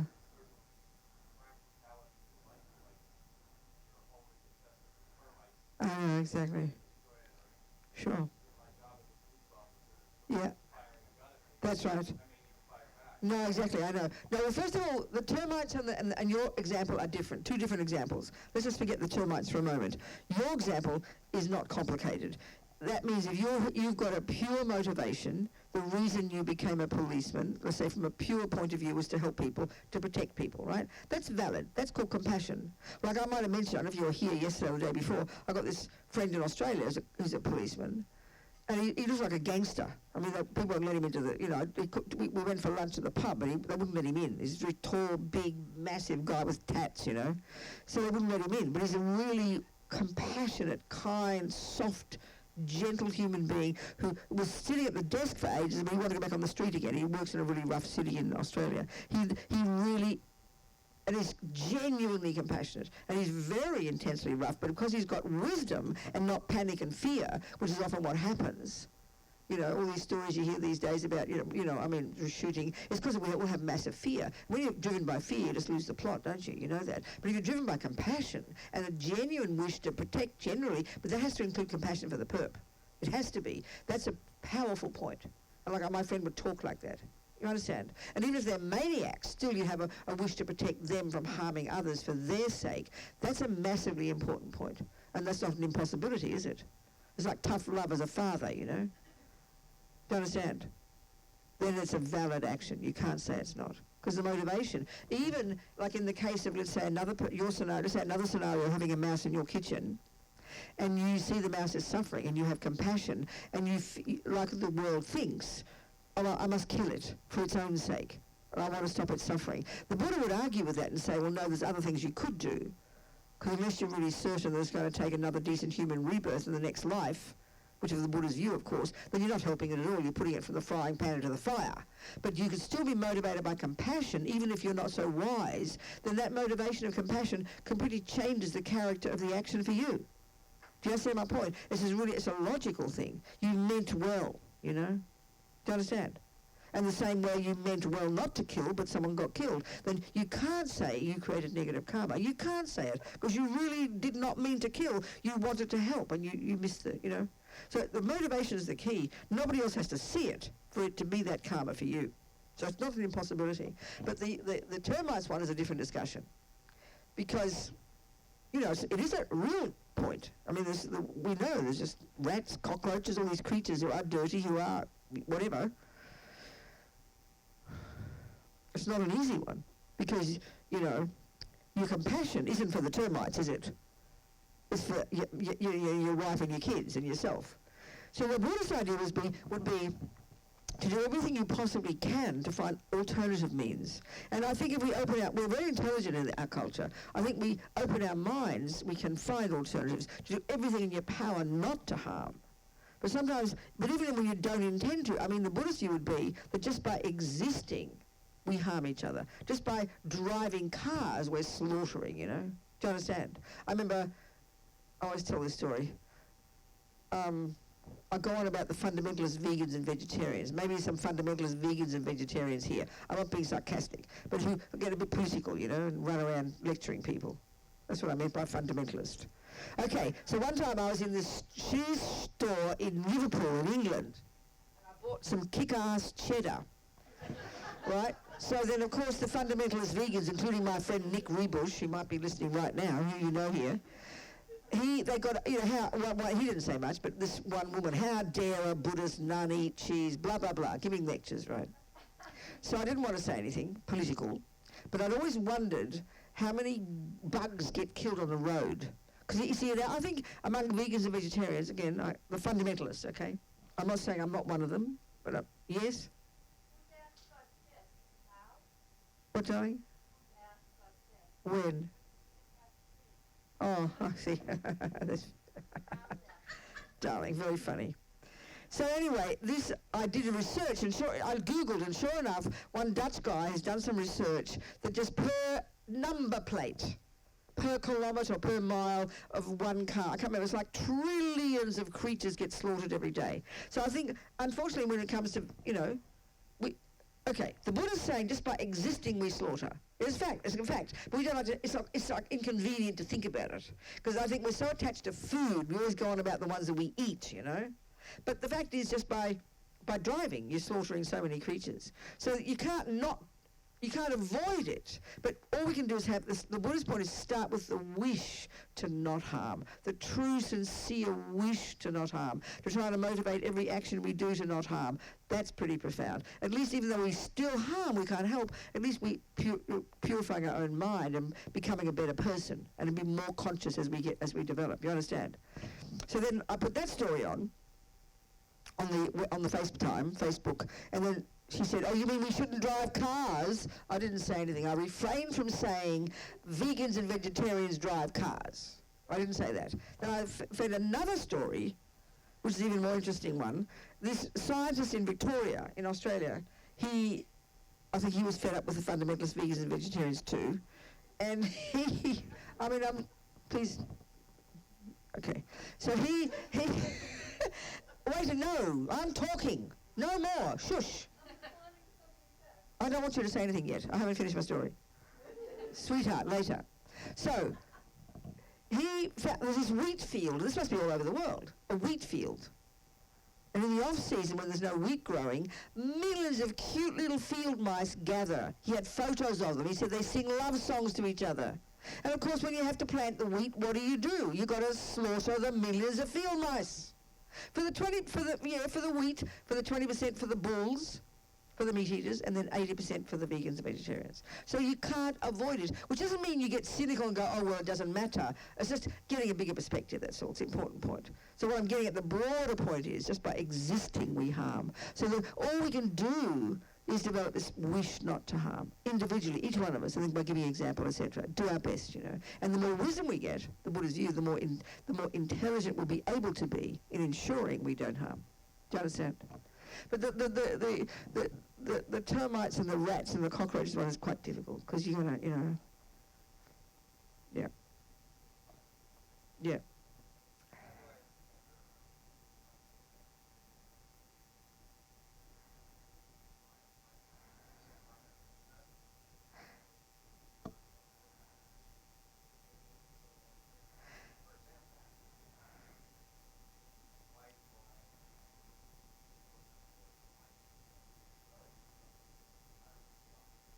Good.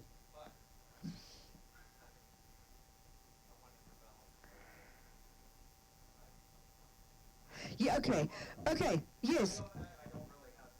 No, it's a really important point you're saying. Okay, it's a really powerful point. So, okay, we come into this life programmed, isn't it? With your tendencies, you've got a human body, you've got certain tendencies. Then when you hear the word Buddhism, you go, oh, that's interesting, I might check that out. Just like I remember reading this 19-year-old white supremacist. He said when he read Hitler, I found I'd come home, he said. Everything he said was true. So this is the way we're programmed. He was programmed with those tendencies himself already, and then he read Hitler, and he met his mentor, Well, you read a Buddhist book, you go, oh, that's interesting, I might try that. So that's due to past habits, due to imprints, of course it is. So then it's, yeah, of course, so the habits in you already are virtuous, but then you want to have a more expansive virtuous motivation, don't you? Well, you state it, you say it, and you practice doing it every day. It has to grow. It has to grow. So the instinctive one, already profound, junior school first level, entry level Buddhism, the motivation is, because you're up to here with suffering. And the Buddha says we absolutely have to cultivate that. We have to be so fed up with suffering. Very often we hear that's like an inferior motivation. Oh, that's just so selfish. But until I know I'm suffering, how could I have the energy to want to go beyond it? Because to do it for compassion for others is necessarily more advanced. You can't leap to the advanced level first. So when I'm fed up with suffering and I recognize it in myself and then I learn the causes of it, my own ridiculous actions and my own ridiculous delusions, then it gives me enormous enthusiasm. Now I'm beginning to become qualified and I look at the rest of the world and go, oh my God, we're in the same boat. How can I not help? So it comes gradually, but you can still start it from the beginning. You can still say it. And it's not going to be very powerful. Initially, it's going to be intellectual, but like everything is. You start to ride a bike for the first time, you go on one side, you fall off the other. But you've got to persevere until it becomes real. The same with everything we do. Initially, it's only conceptual. But that's why if we understand even conceptually, intellectually understand the power of the thought that motivates what you do. Even in the beginning, it's artificial. Of course it's artificial. By definition, it's artificial. But you've got to start somewhere. So the conceptual, that you practice it every day, and then gradually you put meat on the bones, and it becomes experiential. Well, the purification is part of the process that enables it to grow. So the purification process, okay, there's ways that we create, there's ways we, okay, the very first level of practice is like playing safe.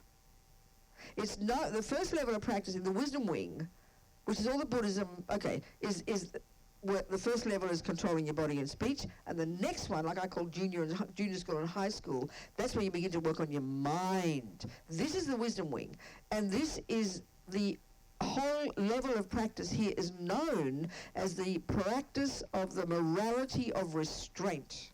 It's the first level, control the body, the speech, and then the mind. And this is the first stages of Buddhist practice, the discipline, living in vows, refraining from harming, and then purifying the seeds were already planted before they ripen. All that's the process of this sort of fundamental level of Buddhist practice. The morality of restraint.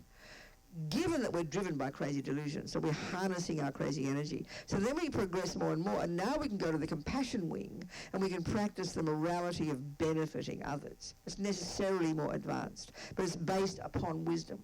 So compassion is the wish to benefit others, but it's based on the wisdom to know how, and that's what we begin to get in the first stages of practice, where we lessen our own neuroses and start disciplining ourselves and get some more clarity.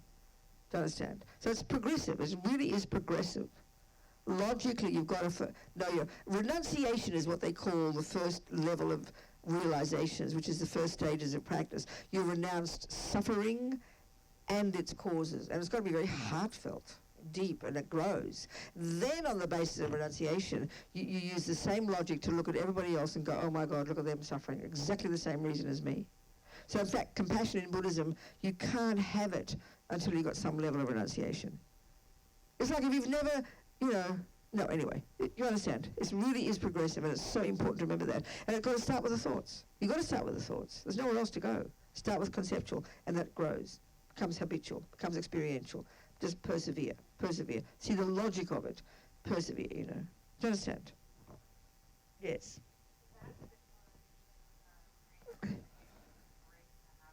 Well, massively, hugely, unbelievably, of course it is. So the very first level of practice is merely back off and don't kill, don't lie, don't steal, don't jump on the wrong partner, etc., etc. Stop sowing new negative seeds. Already that's profound, but that's not enough. You then got to do the purification as well, which is taking care of the seeds we've already planted in the past before they ripen. And these two together, okay, the really potent way to refrain from harming others when we eventually become a Buddhist, and then we will take vows of morality. And the Buddha loves this is a good point now, this one. I've got to go into this, okay. The very first level of practice, back off and leave sentient beings alone. Play safe. At least don't harm as much as you can sentient beings by these few major actions, Why? Because they will sow seeds in your mind that'll ripen as your suffering in the future. So it's for your own sake.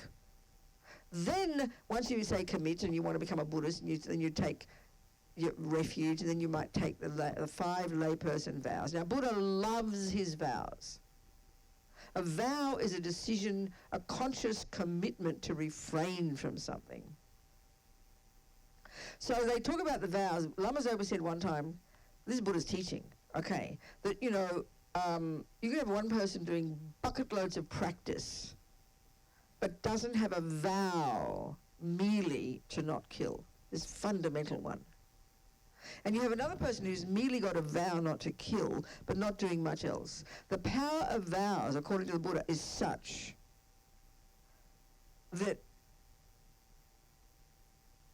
the person who just merely has the vow is creating masses of virtuous karmic seeds 24 hours a day and purifying their mind, like putting atomic bombs on the habits to kill. So let's go into this in a bit more detail. Okay, so let's use another scenario for a mouse. What's your name? Charlie's got a mouse in his kitchen. First one, there is a living being, a mouse, a living mouse. It's the first of the 4 conditions in order for it to be, let's say, a complete action. So, second, his mind involved in this action of non-killing, or killing. Let's just say non-killing.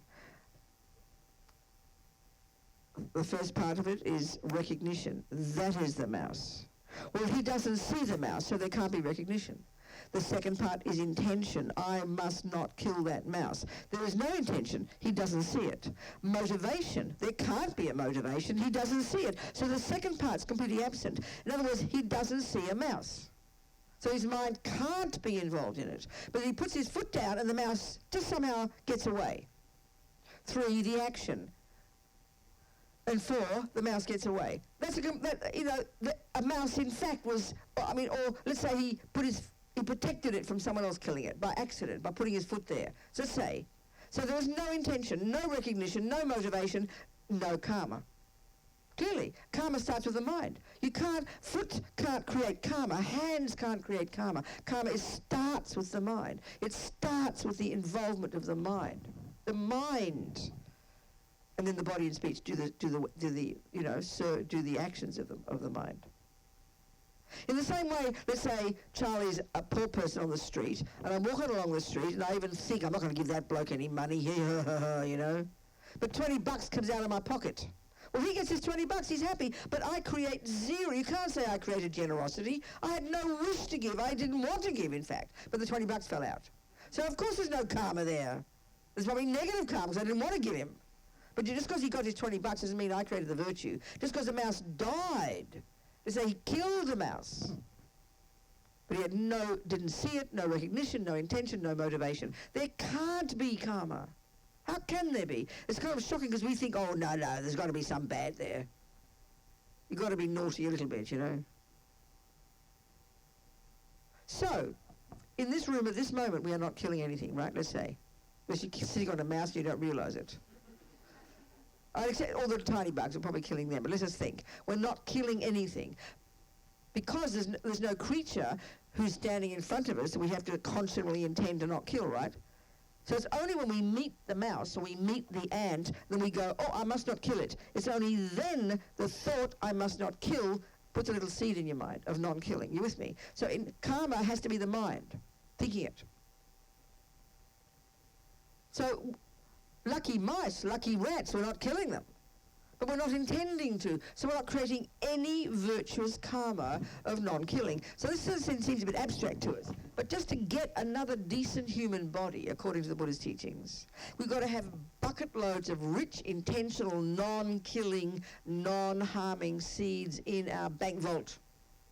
So if there's no karma created of non-killing, then we're not creating any virtue of non-killing. So it's only when you meet a creature that you think, I must not kill it, that you pop a little seed in. And anyway, because our motivation is quite weak, it's not a very strong seed. So we need masses of bucket loads of a strong, intentional, rich, delicious, intentional karmic seeds of non-harming in our bank vault just to get another human body. So the way to do that, Buddha says, is live in vows. They talk about vows, Buddha does, as so potent that they're like a subtle physical energy visible to clairvoyance.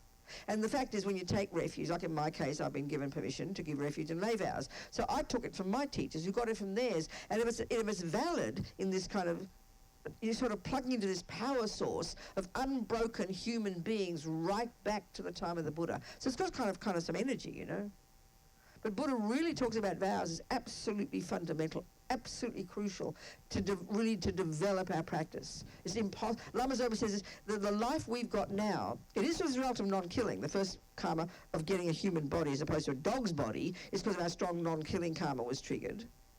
But the karma we must have created, the context in which we created that karma, as well as the other virtuous seeds that have triggered to produce our good life and our leisure and our space and our time and our wish to practice, it was absolutely certainly says that this virtuous karma was created in the context of keeping vows of morality. That makes it really potent, such that you've got a vow not to kill.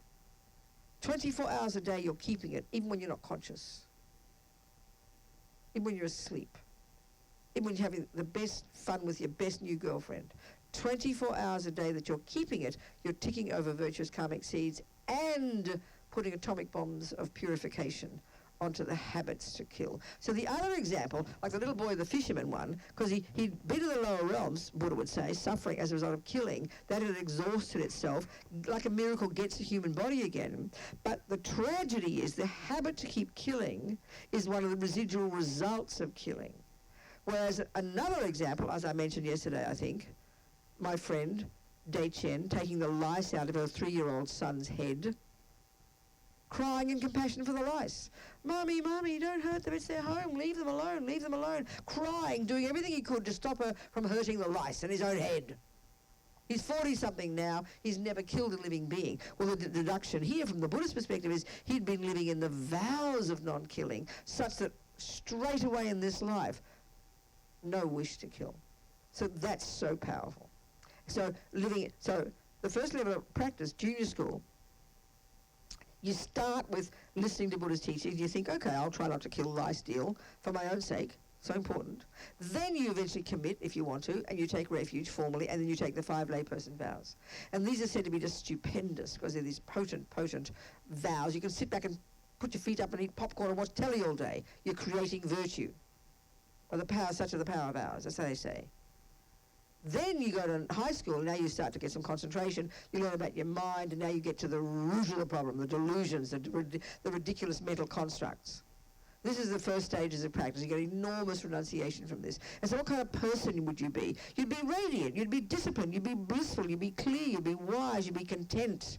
That's the fruit of this beginning stages of practice. You're the beneficiary. But of course, as Lama Zopa says, the rats and roaches also have a party. Could you leave them in peace? But now you're ready for the compassion wing, where you open your mind and realize, my God, we're all in the same boat. Now you're more prepared because you know about suffering and its causes. Now you see exactly the same for everybody out there. Everybody's suffering and everybody's causing their own. That's the tragedy. So now you're qualified to go to the more expansive level of practice based on your wisdom to want to help them. All of them, including all the perps. You know, he'd have, what's your name? If he's a really good cop, he'd have more compassion for the murderer than the victim. That sounds a bit shocking.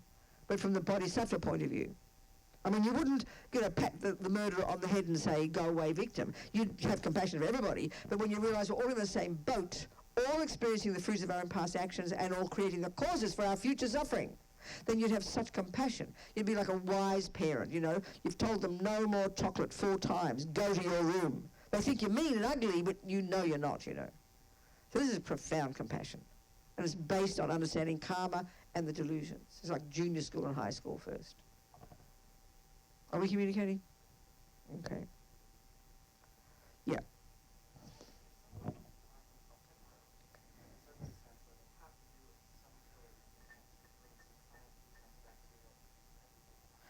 What's an antibacterial agent?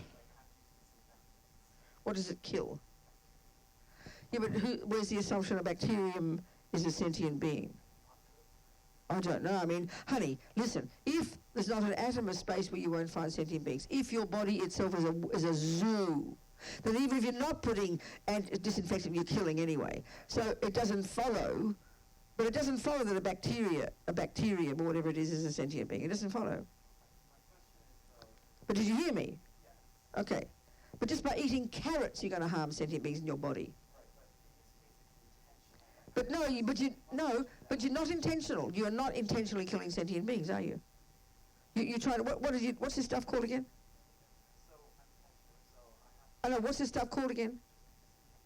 What's a disinfectant meant to do? What's the intention when you do a disinfectant? Germs. Well, who says a germ is a sentient being, is my point. But don't assume. There are probably, but listen, okay, I hear you, Nick. I hear you. Again, the Buddha's view is there's not a millimeter of your body that is not the home of billions of sentient beings. By walking, talking, eating, sleeping, eating carrots, there are going to be sentient beings that aren't happy, that you're harming. So just because you're using disinfectant doesn't mean you're doing any more or less harm than any other time.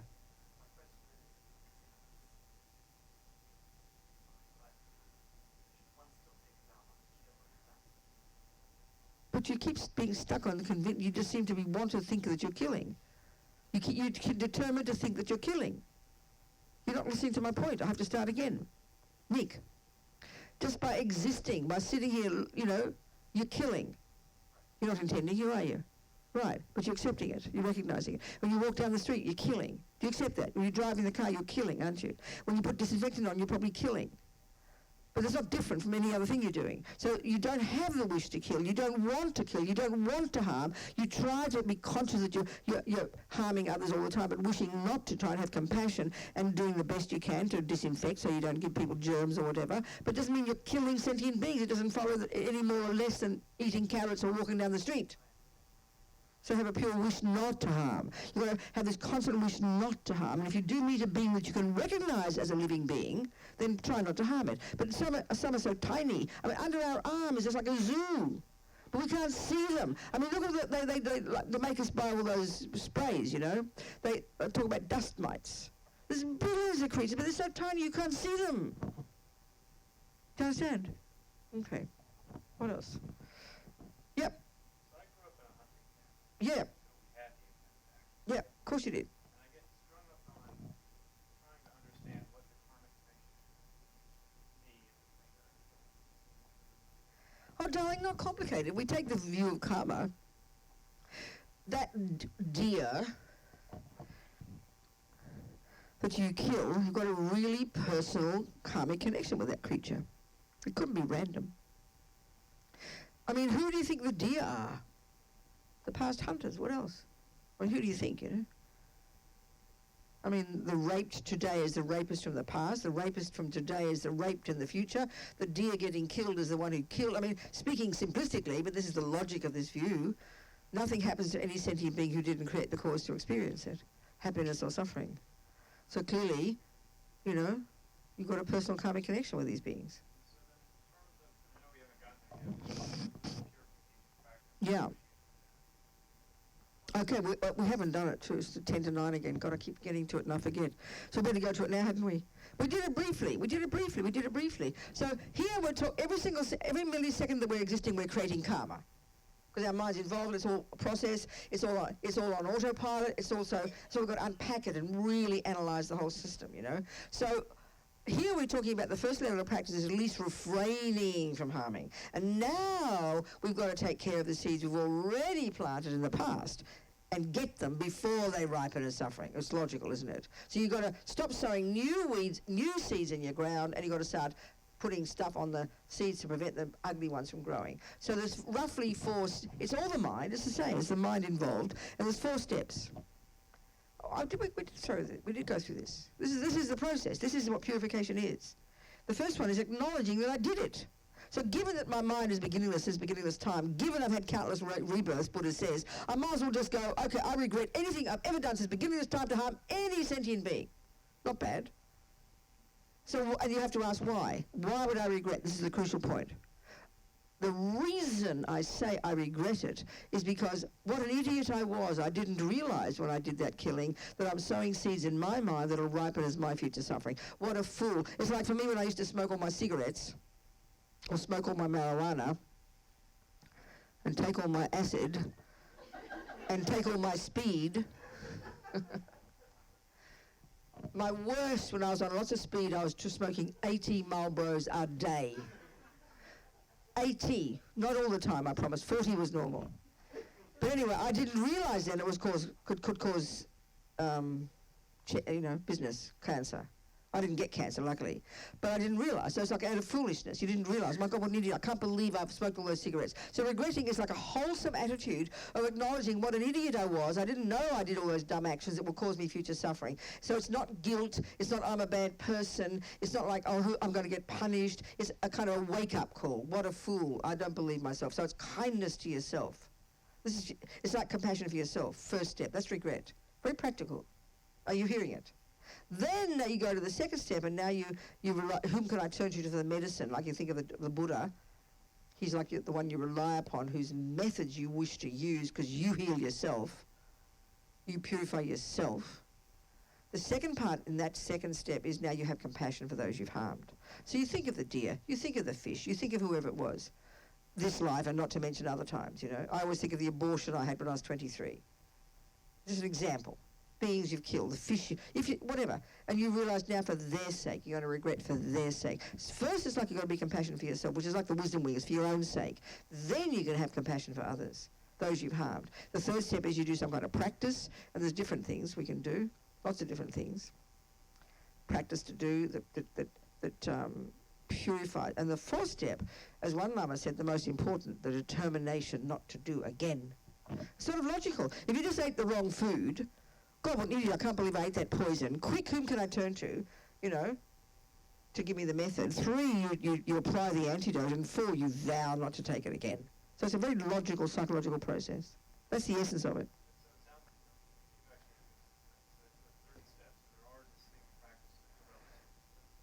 No, in general, the third one often is called the antidote. Just that when I think of it, I will think of the 4 R's. It's easy to remember: regret, reliance, the remedy, resolve. It's an easy way to remember.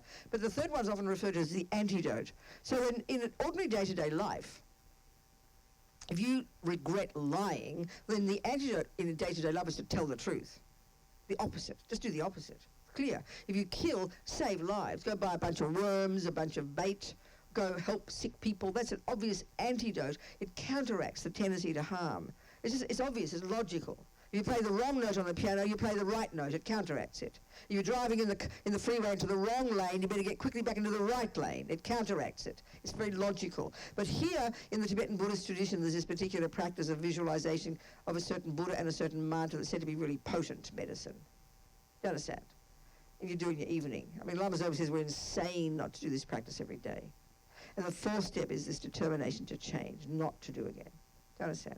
So it's keep remembering Buddhism is about the mind. So karma, as Lama Yeshe says, we create negativity with our mind. We purify it, change it with positivity with our mind. So it's your mind engaging in very conscious decisions. Do you understand? Okay. And there's nothing, the Buddha's view is there's nothing that you can't purify. I know for myself when I ran this non-profit liberation prison project from about 96 to when I gave it up. Someone else runs it now in 2009, like 14 years or something. Meeting, especially in the States, so many prisoners. Mexico, like the first lot Mexican gangsters in California who only ever knew that life, right? And these young guys living there in their top security cells, reading books, some of these quite intelligent boys, wanting to change themselves, and then I'd go give talks, say, in the chapel or in the gym, big group would come, and because you say you've killed somebody, naturally you get really guilty if you're a nice person. I mean, the psychos didn't come to the classes. I mean, there are very unhappy human beings, and they didn't want to ask methods, but the people who are just in the wrong place at the wrong time, in gangs, whatever. I remember the feeling of enormous depression, because if you've killed somebody, you can't ask them to forgive you. They're dead, So it really does feel it's kind of you can't make anything change. So for me, the ones who really liked Buddhism, they were on the edge of their seats. They were so happy to think that you're not set in stone. You're not evil. You're not going to go to hell for eternity. You can change. You can't bring the person back alive. I can't resuscitate that abortion, that baby I killed. But you can take responsibility and want to purify the habit, and then to vow not to do it again. Because the Buddhist view is there's no karma you can't change. There's not logical there's any karma you can't change. It is utterly logical. There's no karma you can't change. So it's very empowering. I know the prisoners, it's so empowering. You realize you're not innately bad, which is what Buddha is saying. We're not innately evil. Some people are very evil, there's no doubt about it. And maybe in this life they can't do much changing, but even still Buddha says that karma will run out and they've still got the innate potential to develop their minds, So I found it was very empowering, People like the idea of purification a lot.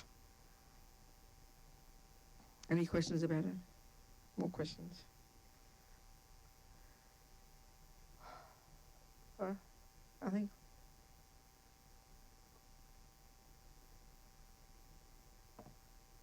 Time goes so quickly, doesn't it? It's 9 o'clock already. No more questions? Nothing? Anything at all? Yes, darling.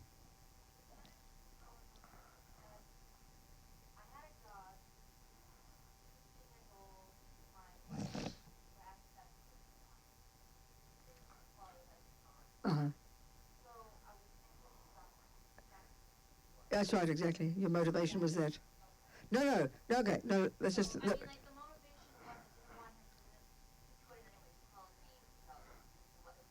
understand. But let's look a bit further. So there's two things going on.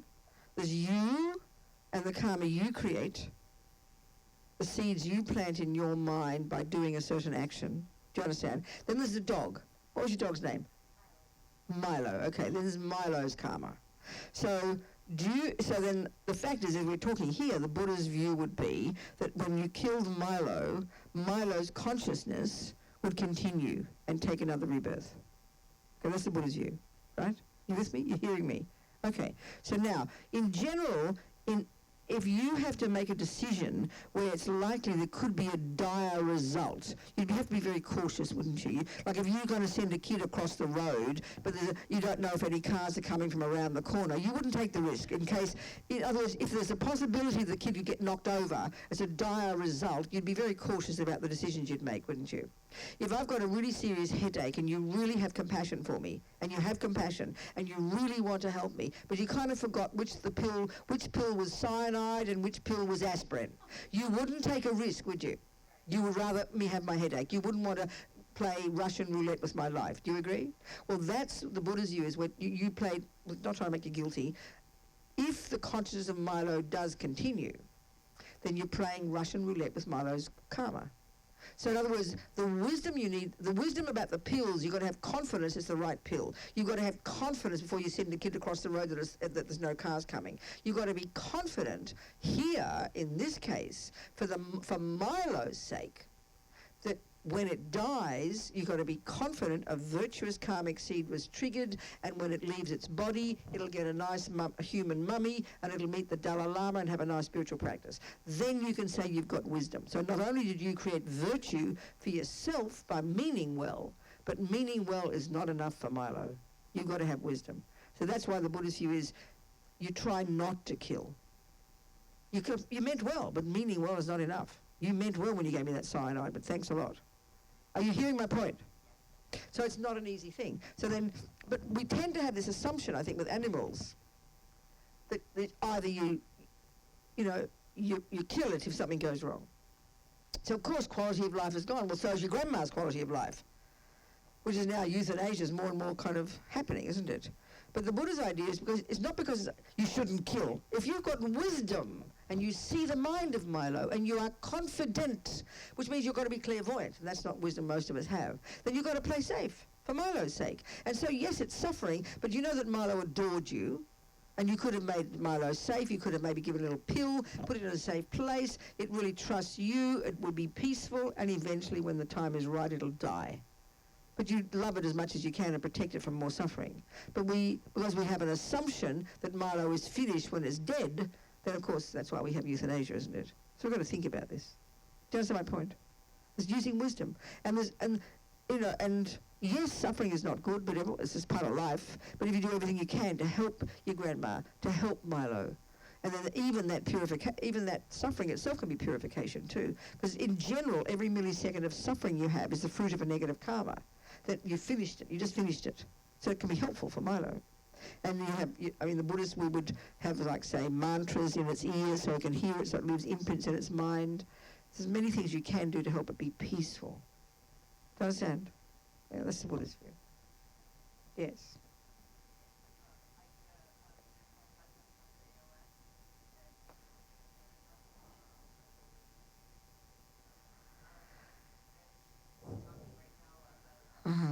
I understand that, yes. Yes, exactly. Yes. Exactly. Well, this is... No, exactly, that's the point, yeah. So you've got to make that choice, don't you? You've got to make that choice. You see, the Buddhist point, it's just interesting now, just to think about this. I know it's 9 o'clock, I won't be long. It's a practical issue, not try and hear it as a practical issue, not a moralistic one, like you should or you shouldn't, you're naughty, not like that. It's practical. If the mind does continue, it's a practical issue, and obviously you'd want to do whatever's best for that mind, wouldn't you? That's logical, isn't it? That's fairly logical. If you love Milo, when he's Milo and he's going to be Fred next life, you want to love the same mind as it goes through to the next birth, that's the idea. So therefore, it's a practical issue. That means, one of the things when they describe the death process, that at the time the process starts, and it's described in terms of 8 stages of this gradual deconstruction of the person, okay? And the first 4 stages occur up to when you stop breathing. And by that point, gradually you're losing the plot. You're losing your eye consciousness, your ear consciousness, capacity to put things together, like, or as we see, you know, with people. So by the time you stop breathing, then that's when the world says you're dead, but you're not dead yet. Your grosser consciousness has ceased, and now your subtle consciousness is still there, and it can be up to 3 days before, dog or mummy, before the mind leaves the body. There's a whole process, but what I'm getting at is this. At the time, it's quite technical, but I say at the time about the second or the third of these 4 stages of this gradual deconstruction of the grosser level of ourselves, then in a certain point, before you stop breathing, an incredible level of unbelievable fear-based craving arises, which we don't expect. So because you're not conscious of this, even though you have this nice theoretical idea that you're allowed to kill yourself, which is true, we are allowed to kill ourselves, no one else is the boss, but we don't know the consequences. Because we don't remember dying in the past, then the fact is this is really terrifying level of grasping. And if you're just dying and you've put the pill in, then you're dying, that grasping will completely freak you out. And that is when usually is triggered of a negative karmic seed. When the mind is peaceful, then it triggers a virtuous karmic seed. So that's why if you've got friends, I imagine if you've got, you're sick, you're thinking about it all the time. You're obsessed with killing yourself. I'm not being mean. I'm not being rude. It's just natural. You think about every second, when will I do it, how will I do it? And then suddenly this fear comes and you lose the plot completely. It's just too difficult to die peacefully. So the crucial thing is to die peacefully.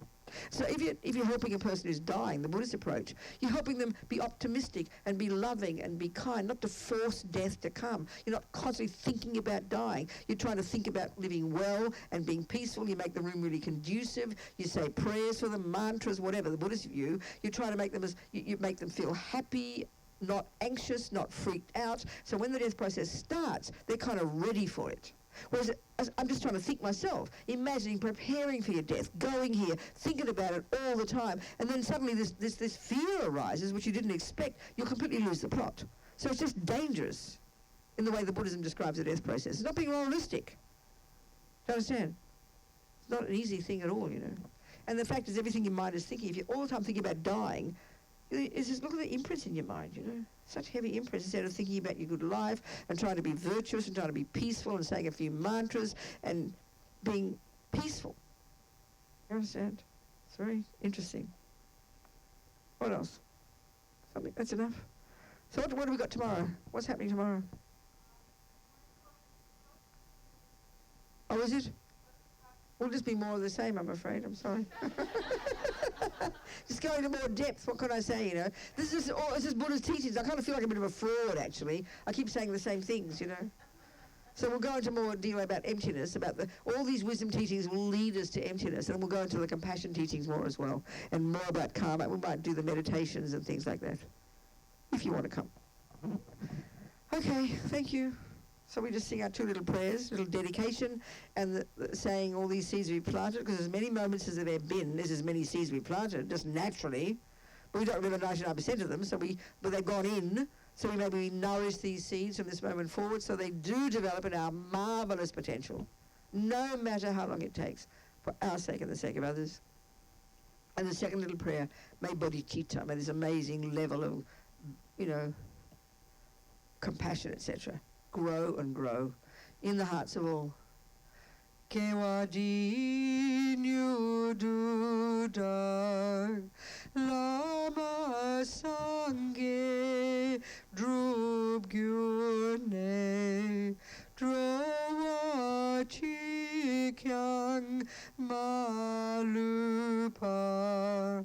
Dei Sala Gupashok Jangchob Semchog Rinpoche Maki Panam Ke Gyuchig Ke Panyampa Me Payang Gong Ne Gong Du Pavashok. Now go to my commercials. There's a postcard out there, but we do this since 2001, leading these pilgrimages to India and Nepal that raises money for the prison project. And there's postcards out there about that. That's in October. And I said, somebody here who wasn't Mooney, she said she really became convinced you should go, and I said, before you die, you must do this pilgrimage. So I'll say it now. Before you die, you must do this pilgrimage. Okay.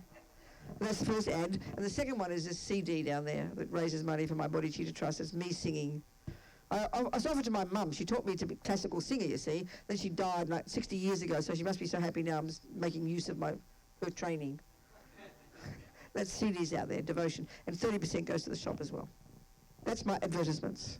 Goodbye.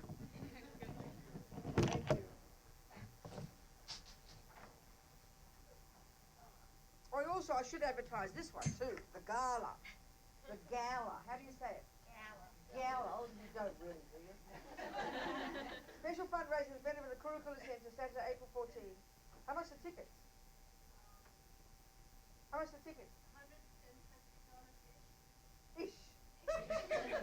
Well, I won't be here, but I'll buy a ticket, okay? I'll inspire you to buy a ticket. I'll buy a ticket. Or I'll give you the money later. I'll buy a ticket. I won't be there. But you can buy one as well. To raise money for the centre so it doesn't die. Or at least not yet.